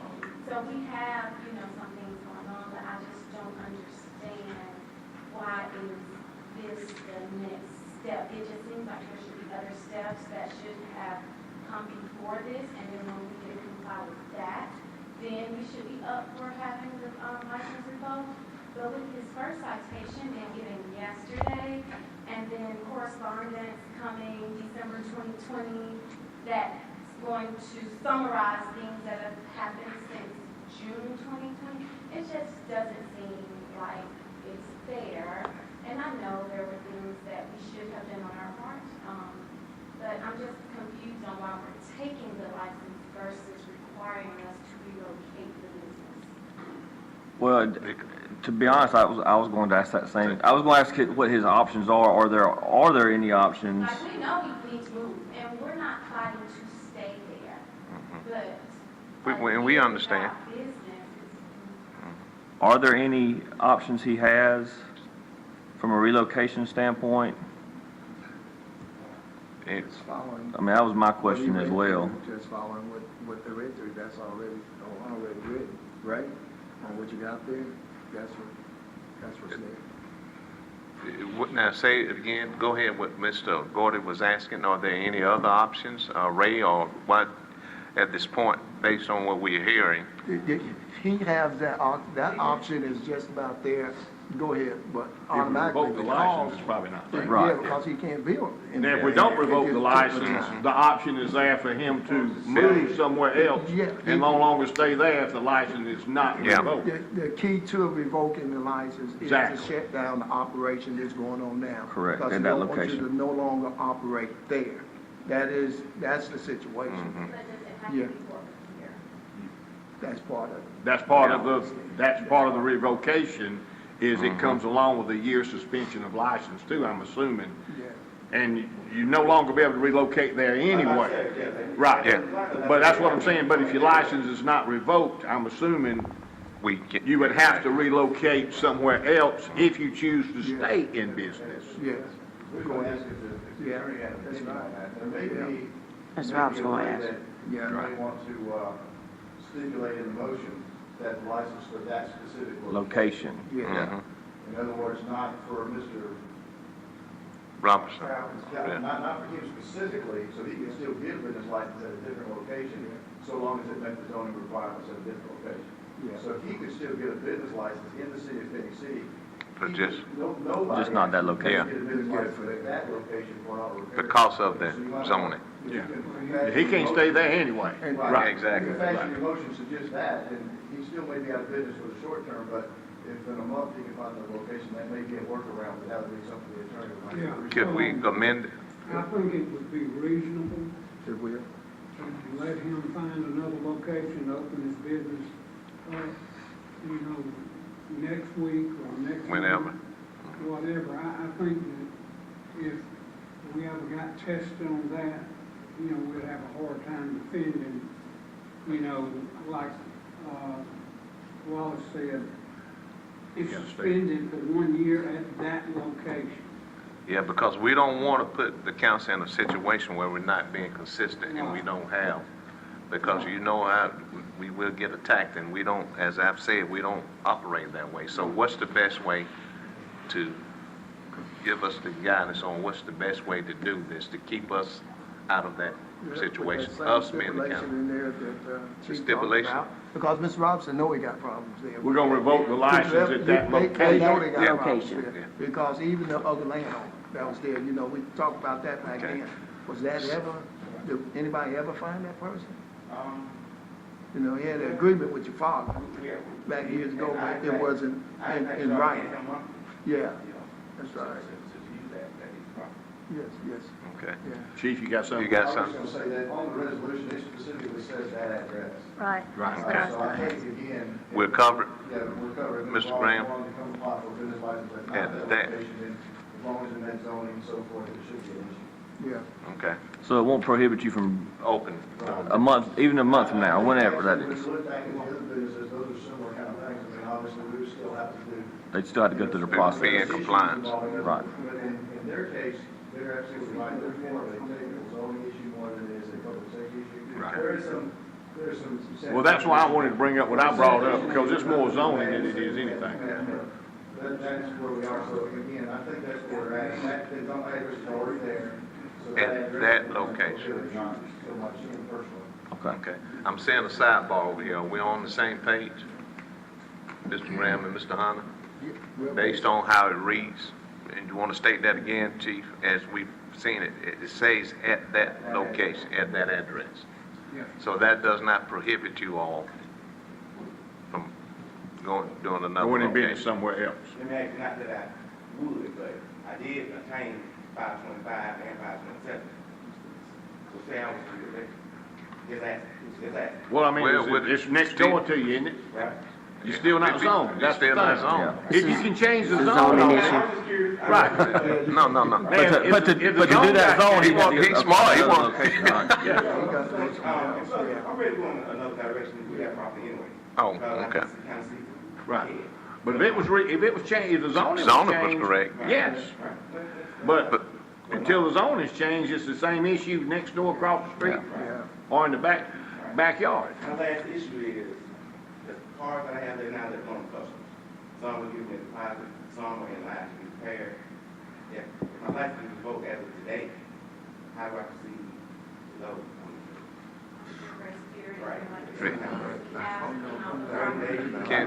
Give them at least 30 days. Huh? Can, We Your can't, license is gone, your You can't- license is gone. you can't do that. I can't contact. I got file abandonment. In order to file abandonment, that takes 45 days. I mean, that's following the law, which if Right. they doesn't, they belongs to you then. Right. Yeah, but we can't. File on my location, that's it. Yeah. I won't But- be violation. Right, and I Yeah. think I understand what he's saying, he's gonna have to file additional paperwork to clean up the. Exactly. And so forth. As long as the business is not operating, he can still do administrative things to close the business. He just can't, take any new customers, he can't work on any cars he's currently got. If anybody's got a car that's been dropped off and is in line to get fixed, he's just gonna call them, his license has been revoked, so they have. Or do their abandonment, Right, which or is, do the abandonment paperwork, if you've got a property that's been left for however long, and he needs to file abandonment, he can still go through those processes because he's not operating as a auto repair business shop, that's what he's got a license for. So his business license to do that, but his personal business of how he cleans up his property. how Yeah, he it's on him. Of equipment and so forth, that's not operating the business, that's just clearing up his administrative stuff. Is there a time frame on that? I mean, I'm sure there is kind of a guideline, but. Well, you said 45 days for the, For abandonment. Right. Abandonment. Right. 45 days over the court system. But I mean, there'll be other issues like, of course, the sanitation, the code violations, those kinds of things moving forward. Those will still be, you just can't operate a business there. Right. Just can't repair anymore. Right. Just gotta start shutting it down. If you had several cars on your personal property, and you had to go do the paperwork and do it, it's not operating a business to do that. That's just cleaning up your personal property. Yeah. So, all minds are clear on that? Mr. and Mrs. Robinson, Kevin, forgive me if I call you Kevin, but you know it. Well, you know. But listen, I do want you all to know that there was nothing concordant with this city or council on that. We honestly, we don't operate that. It's unethical. It's just not ethical, and we don't operate that way. Okay? Thank you all. Appreciate it. Yeah, I want everybody to understand what the chief just said too. This is a zoning issue More so rather than a safety issue. Some of these others we came up were safety issues and all that. They were actually zoned was fine. But this was a zoning issue that which has could been not be communicated done to any them. other way, Yeah. other than try to, figure out, how to explain it. That's right. To the landowner and myself. Explain it to me too. Cool. I'm in the same position. All right. Thank you. At this time, I am declaring this administrative hearing closed, and at this time, I'd like to ask the clerk to read the resolution. Mrs. Lee? yes, sir. Whereas the City Council of the City of Phoenix City has received a violation report on Automotive Service Center, a business in the City of Phoenix City. And whereas the City of Phoenix City has procedure for the revocation of business license under City Ordinance Section 46-230 for businesses that are in violation of any ordinance of the municipality or any statute of the state relating to the business for which such licenses are issued. And whereas after giving the licensee or applicant an opportunity at this administrative hearing to address council on this, the 22nd day of February 2023, on the issue of revoking a business license, the City Council finds that the business Automotive Service Center and its owners, Eddie Robinson and Kelvin Robinson, to be in violation of city ordinances and/or state statutes. Now therefore be it resolved that the City Council of the City of Phoenix City, Alabama, does hereby revoke the 2023 City of Phoenix City business license of Automotive Service Center at 523 6th Place, Phoenix City, Alabama, Eddie Robinson and Kelvin Robinson, owners.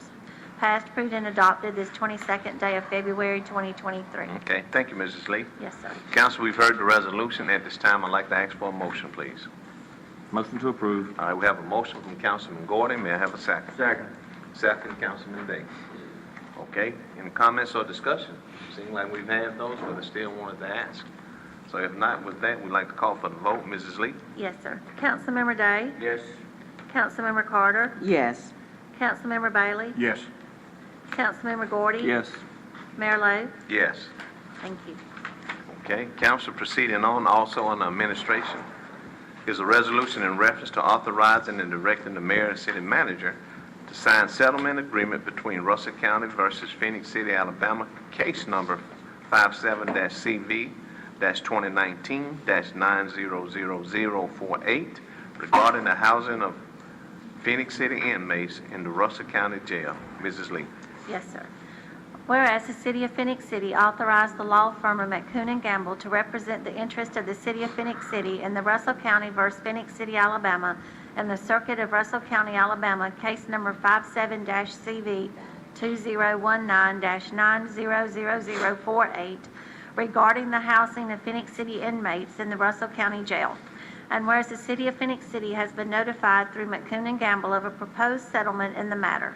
And whereas the proposed settlement of the matter requires Phoenix City to enter into a contract with Russell County wherein city inmates whose pending charges are within the exclusive jurisdiction of the Phoenix City Municipal Court would be housed in the Prentice L. Griffith Consolidated Detention Center in exchange for a fee. And whereas the proposed settlement terminates the January the 18th, 1994 agreement and any amendments thereto between Phenix City and Russell County regarding the housing of Phenix City inmates, and requires the repeal of any and all Phenix City ordinances and resolutions related to said contract or any previous agreements between Phenix City and Russell County regarding the housing of city inmates or the maintenance and/or capital improvements to the Prentice L. Griffith Consolidated Detention Facility. Now therefore be it resolved by the City Council of the City of Phenix City, Alabama as follows. 1, that the terms of the settlement in this matter have been presented to council and reviewed, and the City Council is in agreement with the terms of the proposed agreement. 2, that the terms of the newly proposed contract between the City of Phenix City and Russell County regarding the housing of city inmates has been presented to the council and reviewed, and the City Council agrees with the terms of the proposed contract. 3, that the City Council does further authorize and direct the attorneys representing the City of Phenix City in this matter, the City Attorney, Mayor, City Manager, and other necessary agents and officers of the City to take or cause to be taken in the name and on behalf of the City all of the actions required to consummate the terms of the settlement as proposed and presented. 4, that all Phenix City ordinances and resolutions related to the 1994 contract between the City of Phenix City and Russell County regarding the housing of city inmates and/or any previous agreements between Phenix City and Russell County regarding the housing of city inmates or the maintenance and/or capital improvements to the Prentice L. Griffith Consolidated Detention Facility shall be repealed. Passed, approved, and adopted this 22nd day of February 2023. Thank you. Drink your little water. Yes, sir. Council, we've heard the resolution. At this time, I'd like to ask for a motion, please. May I have a Motion to approve. All right, we have a motion from Councilwoman Carter. May I have a second? Second. Second, Mr. Bailey. He's closer to me, Arthur. That's right. Right in. We have the motion in the second. Council, any comments or discussion? Mayor, could I say something? Yes, sir. Now, the county commission is meeting today, and they've got to vote on this, and, you know, y'all are approving it, but if they don't, then we're back to square one. Back where we were. Yeah. Yeah. Okay. I Thank just you. want to make everybody aware. Thank you, Mr. Grant. Okay. Any other comments, discussion? All right. Mrs. Lee? Yes, sir. Councilmember Day? Yes. Councilmember Carter? Yes. Councilmember Bailey? Yes. Councilmember Gordy? Yes. Mayor Lo? Yes. Thank you. Proceeding on, council, we have a resolution in reference to authorizing the mayor and city manager to enter into an agreement with the state of Alabama, acting and through ALDOT for the resurfacing of various streets in Phenix City, Site 1, Knowles Road, 4th Place South, SR1, 431 South, US 431, to Seal Road, Site 2, 43rd Street, from Somerville Road to 13th Avenue, Project STPPC-5721, 250, CPMS number is 100073346. Mrs. Lee. Yes, sir. Be it resolved by the City Council of the City of Phenix City, Alabama as follows. Number 1, that the city enter into an agreement with the state of Alabama, acting by and through the Alabama Department of Transportation, relating to a project for the resurfacing on various streets in Phenix City. Site 1, Knowles Road, 4th Place, from SR1, US 431, to Seal Road. Site 2, 43rd Street, from Somerville Road to 13th Avenue. Project STPPC-5721-250, CPMS number 100073346. Number 2, that the agreement be executed in the name of the city by the mayor and city manager for and on its behalf. 3, that the agreement be attested by the city clerk and the official seal of the city be affixed thereto. Be it further resolved that upon the completion of the execution of the agreement by all parties, that a copy of such agreement be kept on file by the city clerk. Passed, approved, and adopted this 22nd day of February 2023. Okay. Thank you again, Mrs. Lee. Yes, sir. Council, we've all heard the resolution. I would like to ask for a motion at this time. May I have a motion? Motion to approve. All right, we have a motion from Councilman Day. May I have a second? Second. Second, Councilman Gordon. Comments or discussion? All right, Mrs. Lee? Yes, sir. Councilmember Day? Yes. Councilmember Carter? Yes. Councilmember Bailey? Yes. Councilmember Gordy? Yes. Mayor Lo? Yes. Thank you. Thank you. Next, council, is a resolution in reference to accepting the dedication of an easement for public utilities for an administrative subdivision of 0.95 acres located at lots 26 and 27 of Rock Island Landing, Phase 7, Teresa and Stephen Prince, owner. Mrs. Lee. Yes, sir. Whereas the Phoenix City Planning Commission has determined that it is in the best interest of the city to accept the dedication of an easement for access to and maintenance of public utilities as dedicated by the lot combination of lots 26 and 27, Rock Island Landing, Phase 7, located in Section 27, Township 18 North, Range 30 East, Phoenix City, Lee County, Alabama. Dated February the 8th, 2023, prepared by D. Nathan McBride, Registered Land Surveyor. And whereas the owners of said property, Teresa and Stephen Prince, desire to dedicate the same to the city of Phoenix City. Now therefore be it resolved that the City Council of the City of Phoenix City, Alabama, does hereby accept the dedication of said easement for public utilities as shown on the above referenced administrative subdivision. Passed, approved, and adopted the 22nd day of February 2023. Okay. Council, we've heard the resolution. May I have a motion, please? Motion to approve. All right, we have a motion from Councilman Gordy. May I have a second? Second. Second, Councilman Bailey. Comments or discussion? Okay. Mrs. Lee? Yes, sir. Councilmember Day? Yes. Councilmember Carter? Yes. Councilmember Bailey? Yes. Councilmember Gordy? Yes. Mayor Lo? Yes. Thank you. Thank you. Proceeding on, council, we have a resolution in reference to accepting a dedication of an easement for public utilities for an administrative subdivision of 0.48 acres located at part of Lot 9, Block 314, Totten's map, Jack Warren, owner. Mrs. Lee. Yes, sir.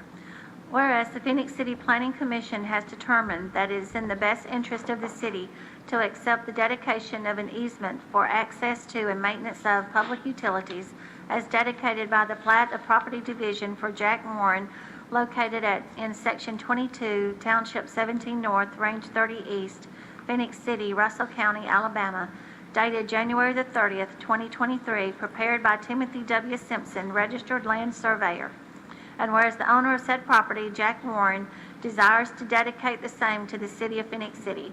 Now therefore be it resolved that the City Council of the City of Phoenix City, Alabama does hereby accept the dedication of said easement for public utilities as shown on the above referenced administrative subdivision. Passed, approved, and adopted this 22nd day of February 2023. Thank you, Mrs. Lee. Yes, sir. Council, we've heard the resolution. At this time, may I have a motion, please? Motion to approve. All right, we have a motion from Councilman Gordon. May I have a second? Second.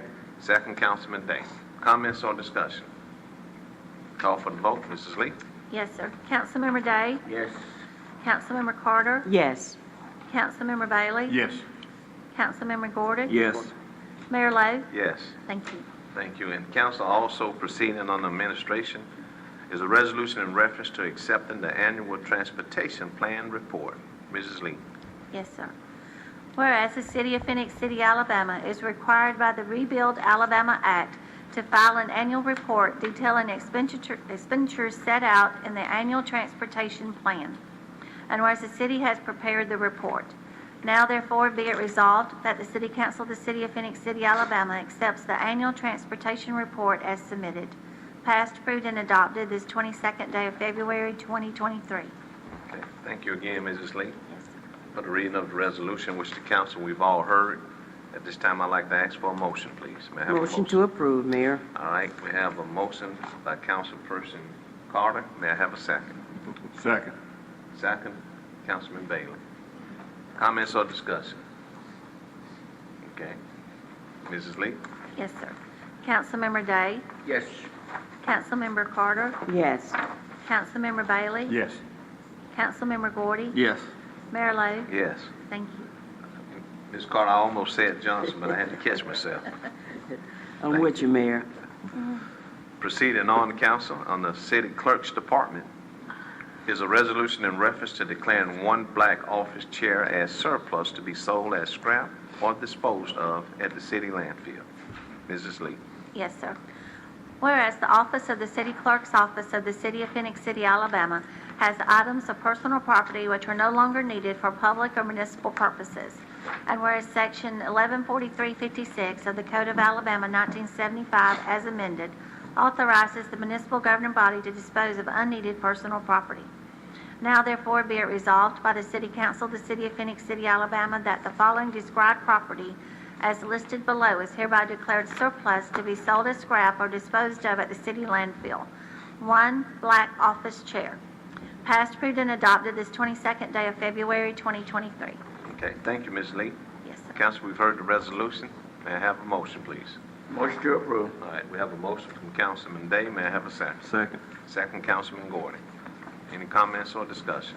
All right, Mrs. Lee? Yes, sir. Councilmember Day? Yes. Councilmember Carter? Yes. Councilmember Bailey? Yes.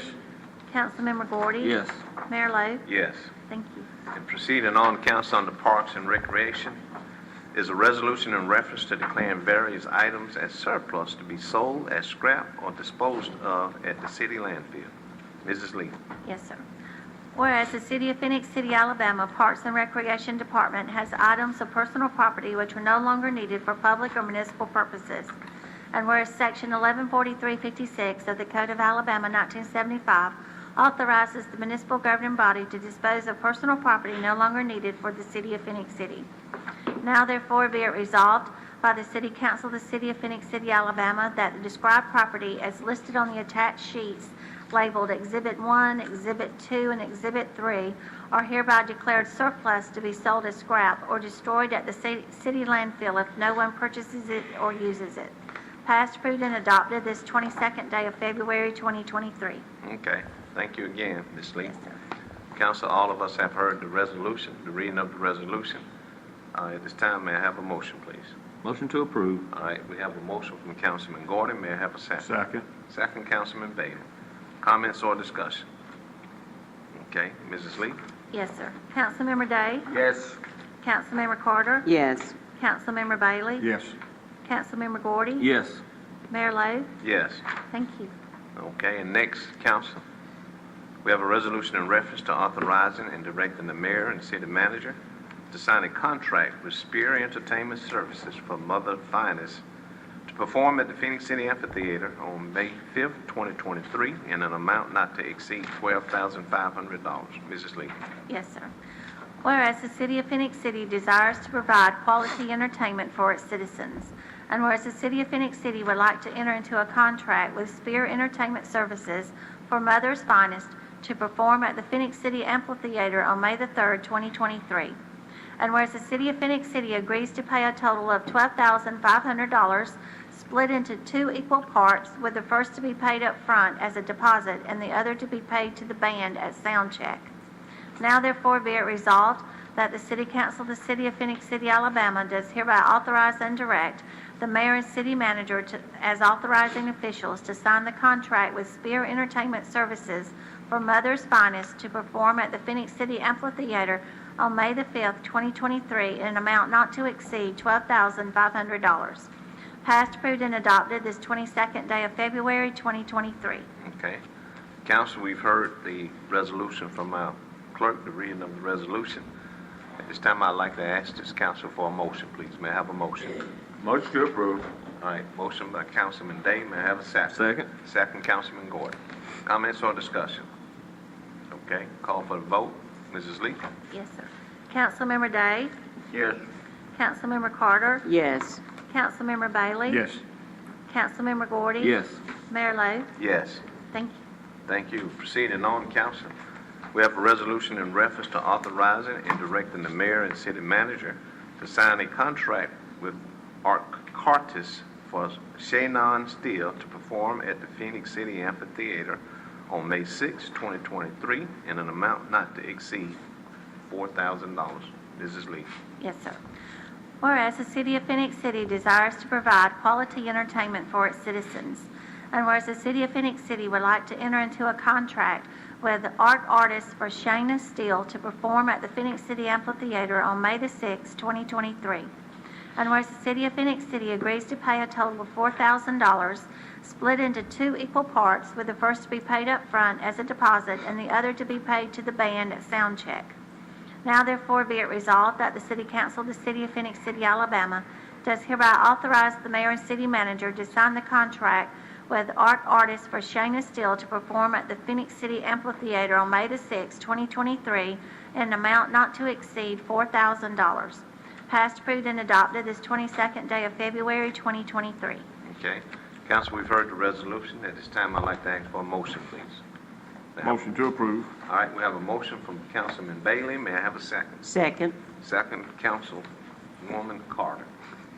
Comments or discussion? These 2 consecutive nights down at the amphitheater. May the 5th and then May the 6th. Todd. All right. Okay. Special occasion or something that weekend? I mean, there you go. Well, good. If it can't come one night, they can make it the second night. There you go. That's good. I'm glad to see us do something like that for people Just that open it can't back make up. it sometime. Yeah. Okay. Good. Thank you so much. for Thank you, that. Todd. Mr. Bailey. All right, at this time, council, I'd like to call for the vote. Ms. Lee? Yes, sir. Councilmember Day? Yes. Councilmember Carter? Yes. Councilmember Bailey? Yes. Councilmember Gordy? Yes. Mayor Lo? Yes. Thank you. Thank you. Next, council, is a resolution in reference to authorizing and directing the mayor and city manager to sign a contract with William Morris Entertainment, LLC, for Tanner Ursery to perform at the Phoenix City Amphitheater on May 26, 2023, in an amount not to exceed $2,000. Mrs. Lee. Yes, sir. Whereas the City of Phoenix City desires to provide quality entertainment for its citizens, and whereas the City of Phoenix City would like to enter into a contract with William Morris Entertainment, LLC, for Tanner Usry to perform at the Phoenix City Amphitheater on May the 26th, 2023. And whereas the City of Phoenix City agrees to pay a total of $2,000, split into 2 equal parts, with the first to be paid up front as a deposit and the other to be paid to the band at sound check. Now therefore be it resolved that the City Council of the City of Phoenix City, Alabama does hereby authorize the mayor and city manager to sign the contract with William Morris Entertainment, LLC, for Tanner Usry to perform at the Phoenix City Amphitheater on May the 26th, 2023, in an amount not to exceed $2,000. Passed, approved, and adopted this 22nd day of February, 2023. Thank you again, Mrs. Lee, Yes, sir. for the reading of the resolution. Council, we've heard the resolution. At this time, may I have a motion, please? Motion to approve. All right, motion from Councilman Gordon. May I have a second? Second. Second, Councilwoman Johnson. Carter. I know, I was looking at her. I know, I was looking at her. She was looking at me, waiting on her. That's why I said. She waiting for you to do that? Yeah, well, I did it because she was looking at me. I knew that she I looked. thought you was gonna give it to Bailey, but that's fine. All right, we have the motion and the second. At this time, I'd like to call for the vote. Mrs. Lee. Yes, sir. Councilmember Day? Yes. Councilmember Carter? Yes. Councilmember Bailey? Yes. Councilmember Gordy? Yes. Mayor Lo? Yes. Thank you. Thank you. Proceeding on, council. Next is a resolution in reference to authorizing and directing the mayor and city manager to sign a contract with William Morris Entertainment, LLC, for the Steel Woods to perform at the Phoenix City Amphitheater on May 26, 2023, in an amount not to exceed $16,000. Mrs. Lee. Yes, sir. Whereas the City of Phoenix City desires to provide quality entertainment for its citizens, and whereas the City of Phoenix City would like to enter into a contract with William Morris Entertainment, LLC, for the Steel Woods to perform at the Phoenix City Amphitheater on May the 26th, 2023. And whereas the City of Phoenix City agrees to pay a total of $16,000, split into 2 equal parts, with the first to be paid up front as a deposit and the other to be paid to the band at sound check. Now therefore be it resolved that the City Council of the City of Phoenix City, Alabama does hereby authorize the mayor and city manager to sign the contract with William Morris Entertainment, LLC, for the Steel Woods to perform at the Phoenix City Amphitheater May the 26th, 2023, in an amount not to exceed $16,000. Passed, approved, and adopted this 22nd day of February, 2023. Okay. Thank you again, Mrs. Lee. You need to drink your little water. Thank you for the reading of the resolution. Council, we've all heard the resolution. This time, I'd like to ask for a motion, please. May I have a motion? Motion to approve. All right, motion, Councilman Day. Second, please. May I have a second? Councilman Gordon made the second. We have the motion in the second. Comments or discussion? If I can, just let me ask something. No. Look like all this comes through right there in May. We got other possible artists coming during the summer that we just hadn't contacted or hadn't confirmed yet? We'll get those contracts together, this is just the start of our summer conference. Okay. I don't hit a picture with it all at one time. Well, there you go. Hey, that was the next question. Was, you know, if we got some more coming, I know you done budgeted them in, so I guess that's what the holdup is. We have to make sure we get them for the right price. Yeah. That's right. But I didn't want to blow everything right there in May and be done with it, and we all sitting there waiting until the 4th of July for them fireworks. Okay. All right. Thank you, Todd. Good Good deal. job. Appreciate it. Thank you, Mr. Bailey. Any other? Not call for the vote, Mrs. Lee? Yes, sir. Councilmember Day? Yes. Councilmember Carter? Yes. Councilmember Bailey? Yes. Councilmember Gordy? Yes. Mayor Lo? Yes. Thank you. Proceeding on, Council on the Parks and Recreation is a resolution in reference to authorizing and directing the mayor and city manager to sign a contract with Pyrotechnical Fireworks Incorporation for a fireworks display at the Phenix City Amphitheater on July the 4th, 2023, in an amount not to exceed $19,800. Mrs. Lee. Yes, sir. Whereas the City of Phoenix City desires to provide quality entertainment for its citizens, and whereas the City of Phoenix City would like to enter into a contract with Pyrotechnico Fireworks Incorporated for a fireworks display at the Phoenix City Amphitheater on July the 4th, 2023, and whereas the City of Phoenix City agrees to pay a total of $19,800 split into 2 equal parts, with the first to be paid up front as a deposit and the other to be paid to the band at sound check.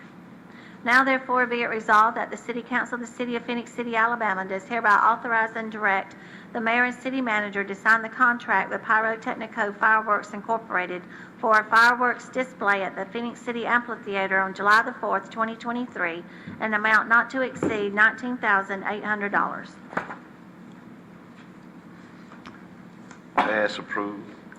Passed, approved, and adopted this 22nd day of February 2023. I'm sorry, I got off track a little bit.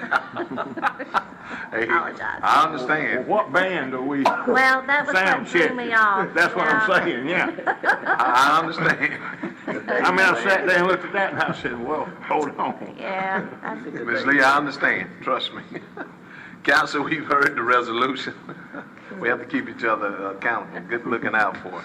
We've heard the resolution. At this time, Council, I'd like to ask for a motion, please. Motion to approve. Motion, Councilman Day. May I have a second? Second. Second, Councilman Gordon. Let it go now. Comments or discussion? Okay, Mrs. Lee? Yes, sir.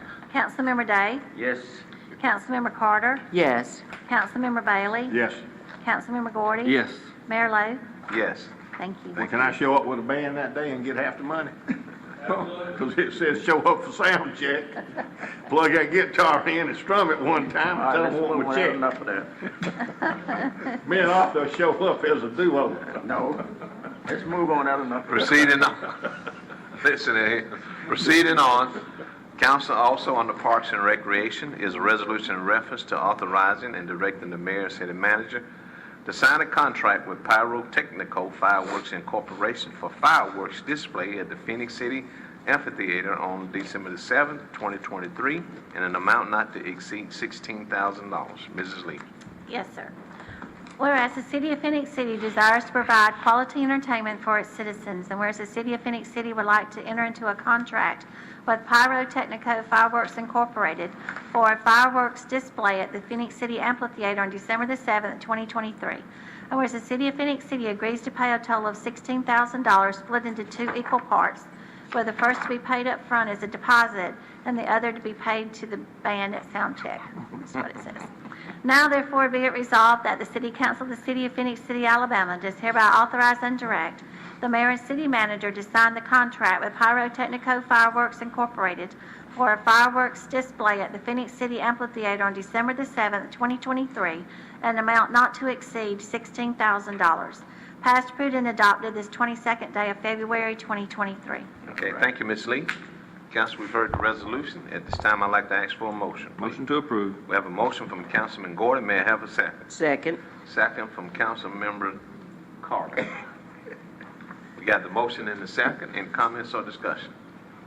Okay, Mrs. Lee? Yes, sir. Councilmember Day? Yes. Councilmember Carter? Yes. Councilmember Bailey? Yes. Councilmember Gordy? Yes. Mayor Lo? Yes. Thank you. Proceeding on, council on the police department is a resolution in reference to declaring property and evidence as surplus to be disposed of at the city landfill. Mrs. Lee. Yes, sir. Whereas the police department of the city of Phenix City has several items which are no longer needed for public or municipal purposes. And whereas section 114356 of the Alabama Code of 1975 as amended authorizes the municipal governing body to dispose of unneeded personal property. Now therefore be it resolved by the City Council of the City of Phenix City, Alabama, the following described property and evidence is hereby declared surplus to be disposed of at the city landfill. 1. Obsolete vehicle light bars. 2. Obsolete radars, wiring harness and brackets. 3. Vehicle spotlights. 4. Damaged push bumpers. 5. Obsolete vehicle cages. 6. Unclaimed computer equipment, case 16PL16407 with attached list. 7. Obsolete vehicle vaults. 8. Green City-owned vault. 9. Green safe, case 11PL04235. 10. 2 small safes, case 08PL0661. Passed, approved, and adopted this 22nd day of February 2023. Okay, thank you again, Mrs. Lee. Yes, sir. Council, we've heard the resolution. At this time, I'd like to ask the council for a motion, please. Motion approved. We have a motion from Councilman Day. May I also have a second, council? Second. Second, Councilman Bailey. Comments or discussion? Okay, Mrs. Lee? Yes, sir. Councilmember Day? Yes. Councilmember Carter? Yes. Councilmember Bailey? Yes. Councilmember Gordy? Yes. Mayor Lo? Yes. Thank you. And council, proceeding on the utilities department is a resolution in reference to authorizing and directing the mayor and city manager to accept a quote from Samsung's Equipment Company to repair WWC-71 for the estimated labor cost of $10,500. Mrs. Lee. Yes, sir. Whereas the City of Phenix City, Alabama operates the wastewater collection WWC system, and whereas in the operation of said system, the City of Phenix City uses jetter vacuum trucks to clear blockages and remove trash and debris from said system. And whereas the WWC-71 small jetter vacuum truck is in need of repairs. And whereas the cost for a new small jetter vacuum truck is $345,315, and resolution number 2023-13 was approved to pay Sampson Equipment Company $67,345.34 for the estimated cost of parts to repair said truck. And whereas Sampson Equipment Company provided a quote in the amount of $10,500 for the labor cost to repair said truck. Now therefore be it resolved that the City Council of the City of Phenix City, Alabama does hereby authorize and direct the mayor and city manager to accept a quote from Sampson Equipment Company to repair WWC-71 for the estimated labor cost of $10,500. Passed, approved, and adopted this 22nd day of February 2023. Okay, thank you. Council, we've heard the resolution. At this time, I'd like to ask for a motion, please. May I have a motion? Motion to approve. Motion from Councilman Gordy. May I have a second? Second. Second, Councilman Bailey. Council, comments or discussion? Yeah, were we gonna try to repair it ourselves to begin with, while the labor wasn't figured in on the original cost with parts, or was it just an oversight, or what?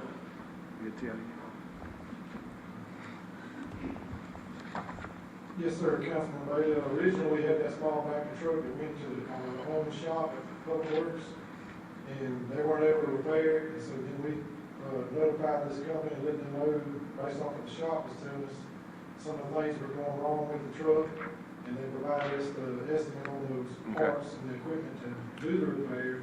But until we got the truck up there, that's when we were able to estimate what the cost would be for labor. Right. Because that week when y'all approved for the parts, that following Friday, that same week, we drove the truck up there and delivered it to them, and then they provided us this cost estimate for labor last week. So, Yeah, oh, we're still saving a lot of money without having to replace another vehicle for sure. But I was just curious as to how come it was done in stages like that. Yes, sir. But that explains it, and that makes perfect sense. Thank you. Thank you, Mr. Woody. Thank you, Mr. Payne. Any other comments or discussion? If not, I'd like to call for the vote, council. Mrs. Lee? Yes, sir. Councilmember Day? Yes. Councilmember Carter? Yes. Councilmember Bailey? Yes. Councilmember Gordy? Yes. Mayor Lo? Yes. Thank you. And also, council, on the Utilities Department is a resolution in reference to authorizing and directing the mayor and city manager to enter into a 4-year contract with Thornton, Musso, and Bellarmine Incorporation to maintain equipment and provide sulfuric acid and prorate to the water filtration plant. Mrs. Lee. Yes, sir. Whereas the City of Phenix City, Alabama water filtration plant has a need to purchase sulfuric acid and purate and to have the equipment used for these chemicals maintained. And whereas Thornton, Musso, and Bellium Incorporated is the sole supplier for the sulfuric acid and purate in the concentrate the city needs. And whereas Thornton, Musso, and Bellium Incorporated will supply the sulfuric acid and purate as well as providing all maintenance on the equipment used for the process for the following prices. Sulfuric acid, 0.34 cents a pound. Purate, 0.80 cents a pound. Now therefore be it resolved that the City Council of the City of Phenix City, Alabama does hereby authorize and direct the mayor and city manager to enter into a 4-year contract with Thornton, Musso, and Bellium Incorporated to maintain the equipment and provide sulfuric acid and purate as well as requiring sampling and testing as required by the ADEM and EPA. Passed, approved, and adopted this 22nd day of February 2023. Thank you for the reading of the resolution, council. We've heard the resolution. This time may I have a motion, please? Motion to approve. Motion, Councilman Day. May I have a second? Second. Second, Councilman Gordon. Comments or discussion? Okay, Mrs. Lee? Yes, sir. Councilmember Day? Yes. Councilmember Carter? Yes. Councilmember Bailey? Yes. Councilmember Gordy? Yes. Mayor Lo? Yes. Thank you. And now, council, on the ordinance. This is a second reading. We have ordinance to amend the Code of Ordinance of the City of Phenix City, Alabama, Chapter 74, Street, Sideways, Sidewalks, and Other Public Places, Article 3, Underground Utilities Policy, Section 74-67, Street Openings and Pavement Cut Fees, Description and Schedule, B, Application Fees, and C, Inspection Fees. The first reading was on the January the 18th of this year. We'll not ask the clerk to reread this ordinance, but we'll ask for a motion to approve. May I have a motion, please? Motion to approve. Okay. We have a motion from Councilman Carter. Councilwoman Carter, may I have a second? Second. Second, Councilman Bailey. Okay. Call for the vote. Mrs. Lee? Yes, sir. Councilmember Day? Yes. Councilmember Carter? Yes. Councilmember Bailey? Yes. Councilmember Gordy? Yes. Mayor Lo? Yes. Thank you. And also, council, on the second reading on the ordinance is an ordinance to amend the Code of Ordinance of the City of Phenix City, Alabama, Chapter 26, Environment and Natural Resources, adding Article 4, Regulation of Certain Land Disturbing Activities, Section 26-70 through 26-78. We'll not ask the clerk to reread it. The first reading was on the 7th of this month. So with that being said, I will ask and call for a motion, please, to approve. May I have a motion, please? Motion to approve. All right, motion by Councilman Day. May I have a second? Second. Second, Councilman Gordon. We have the motion and the second, and Ms. Lee, at this time, I'd like to call for the vote. Councilmember Day? Yes. Councilmember Carter? Yes. Councilmember Bailey? Yes. Councilmember Gordy? Yes. Mayor Lo? Yes. Thank you. Thank you. And council, on the public notice and first reading, we have a letter of recommendation from the Planning Commission, public notice and ordinance to consider zoning ordinance fees and annexation fees. At this time, I'd like to call on the clerk to read the letter, the public notice, as well as the ordinance. Mrs. Lee. Yes, sir. The letter is dated February the 14th, 2023, to mayor and city council members regarding the zoning and annexation fee changes. The Planning Commission of the City of Phenix City met on Tuesday, February the 14th, 2023, to consider the zoning and annexation fees. It is the recommendation of the Planning Commission that the zoning and annexation fees be approved by the City Council. Signed by Billy Sims, Chairman, Eliza Phillips, Secretary. The public notice with the ordinance reads as follows. Notice is hereby given that the City Council of the City of Phenix City, Alabama, in response to a request made by the Planning Commission of the City of Phenix City, Alabama, will meet on the 4th day of April 2023 at 9 a.m. Eastern Standard Time at the Martin Idlehour Park Community Center located at 3743 Moonlight Drive, Phenix City, Alabama, to consider the adoption of annexation and zoning fees, an ordinance to establish fees of the City of Phenix City, Alabama relating to annexation and zoning ordinance fees.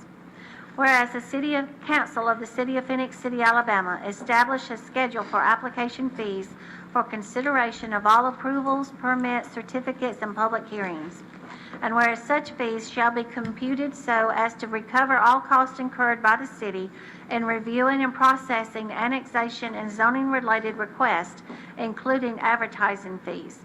And whereas it is the desire of the city to establish said fee schedule to include the following: zoning ordinance fees, annexation, $100 filing fee in addition to $250 if the subject property has an existing structure and is located in Lee County. A de-annexation, $100 filing fee. Appeals, $75 plus the letter fee.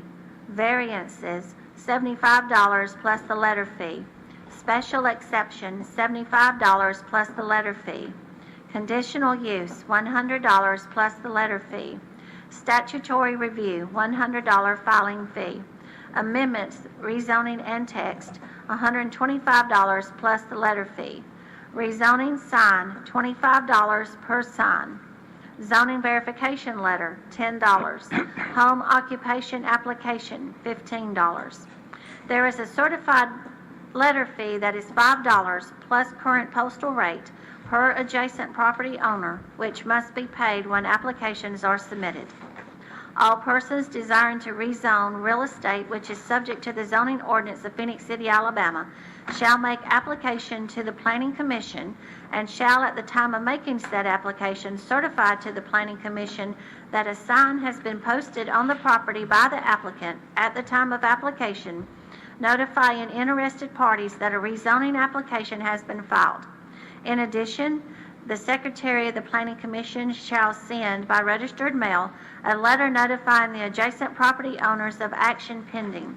The sign shall be located within 1 foot of the right-of-way of a public street or road upon which property fronts. The sign shall be placed on the property at 300-foot intervals.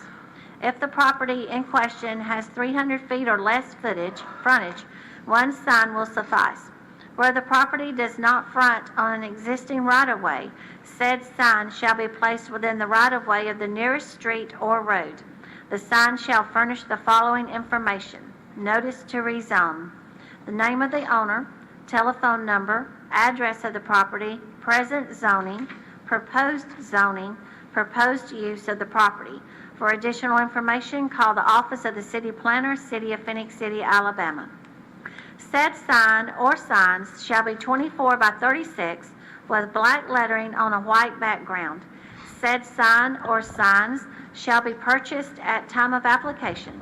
The applicant shall notify the Planning Commission of the City of Phenix City in writing that the sign or signs have been erected and where it is located. The sign or signs shall contain no additional advertisement or words other than that which is specified herein. Said sign or signs shall remain until the Council of Phenix City, Alabama has taken final action.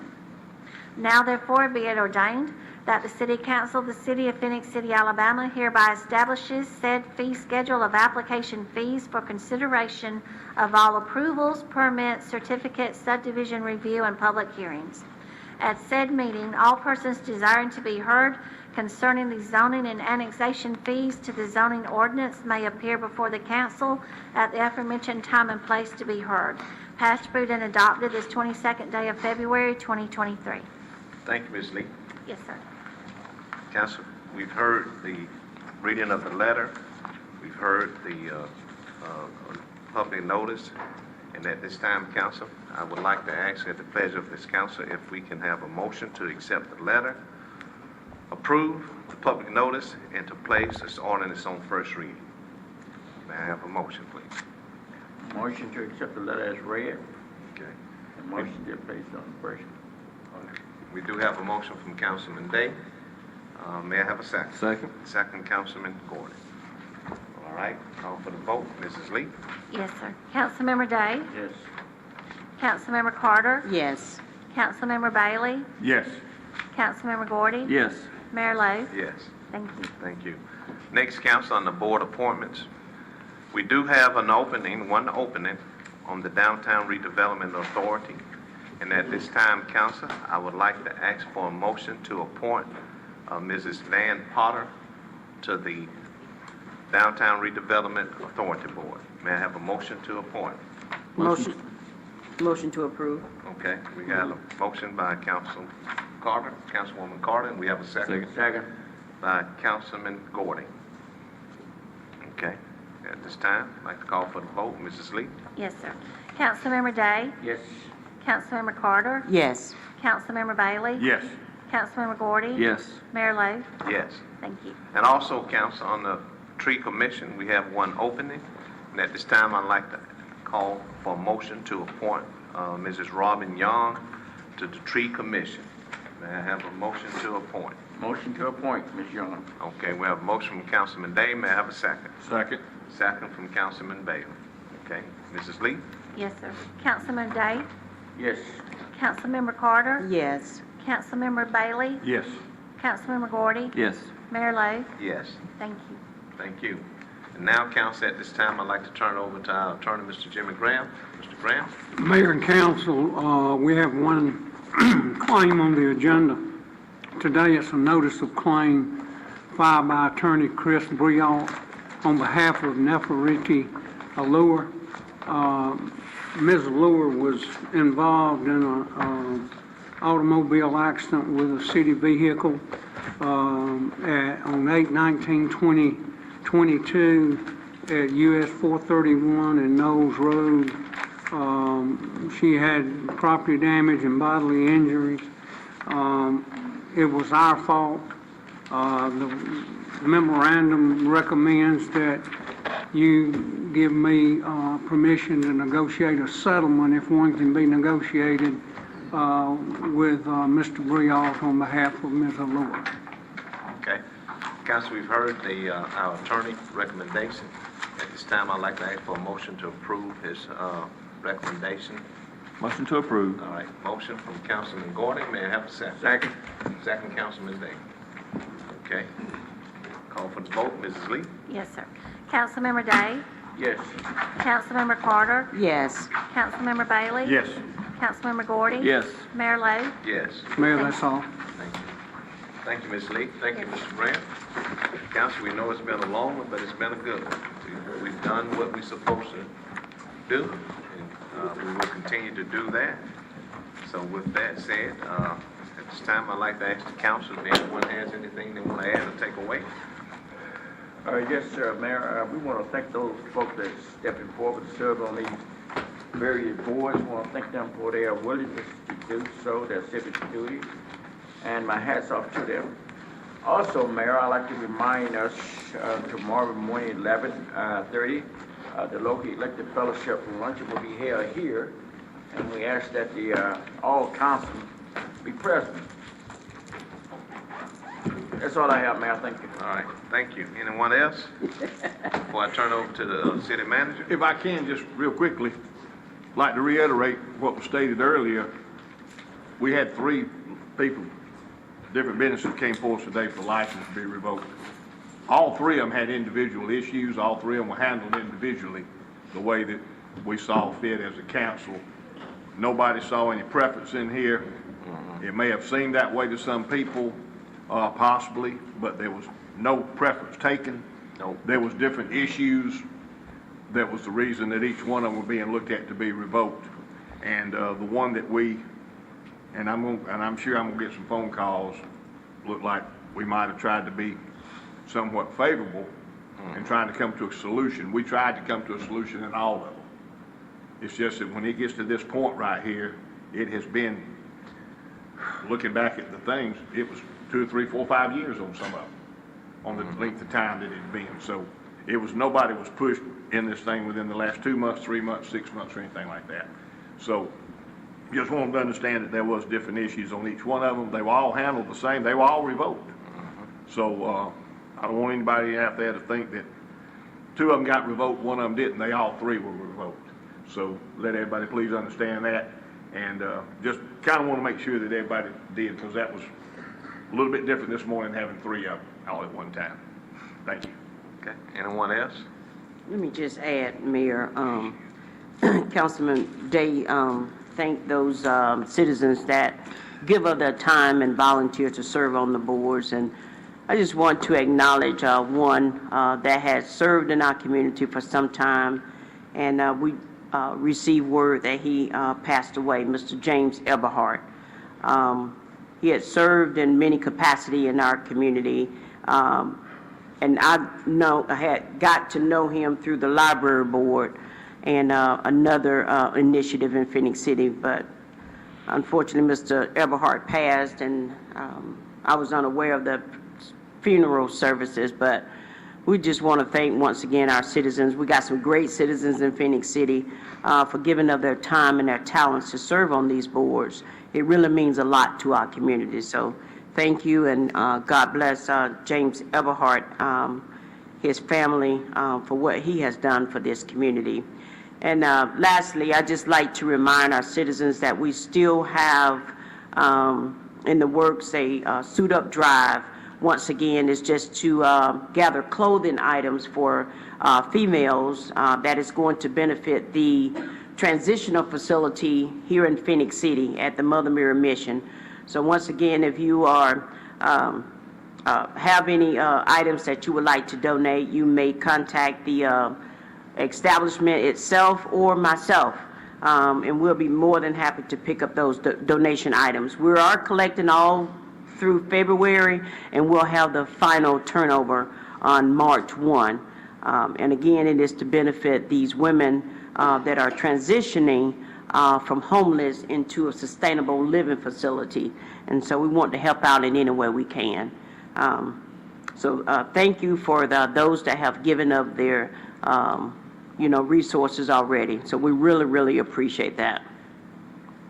Thank you, Mayor. Okay, anyone else?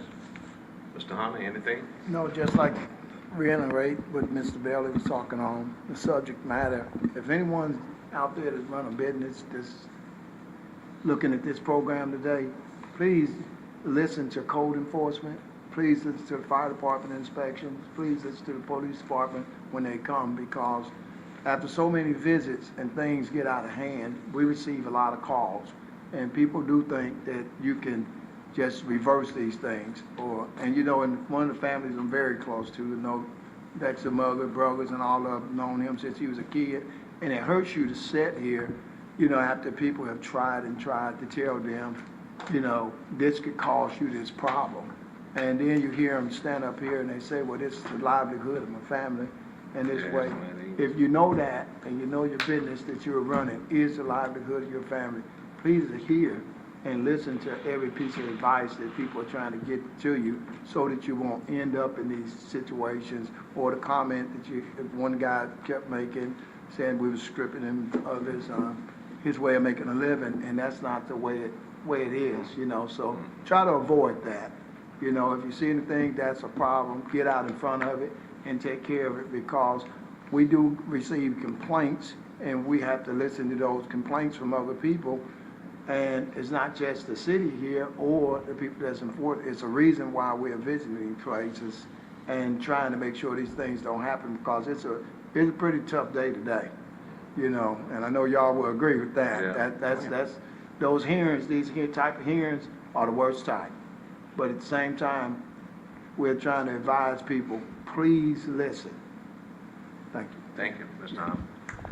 Again, as it's been stated, I just want to say that I don't, and I pray and hope, as I've been saying throughout this meeting, that people can see the forthrightness of this council. We have no preconceived notions. We don't concoct things. We don't even communicate. We don't even have never discussed on telling someone what to vote for. Well, first of all, it would demise everything we stand for. But we are sensitive but we do know we have to follow the law of the land, and we've been able to hang our hats on that. So with that, I do want to thank this council. I want to thank the city manager, his team, and everyone that works for this community, which we are serving. And we certainly want to thank the people of Phenix City. If there's anything that you have questions on, please feel free to come see us, come ask us, because we realize that transparency is the best policy, and that's what we're going to stand on. So with that said, let's continue to lift people in our community, and we would like to also thank CTV Bean for bringing this to us, to you all. Thank you all so much, and we do stand adjourned.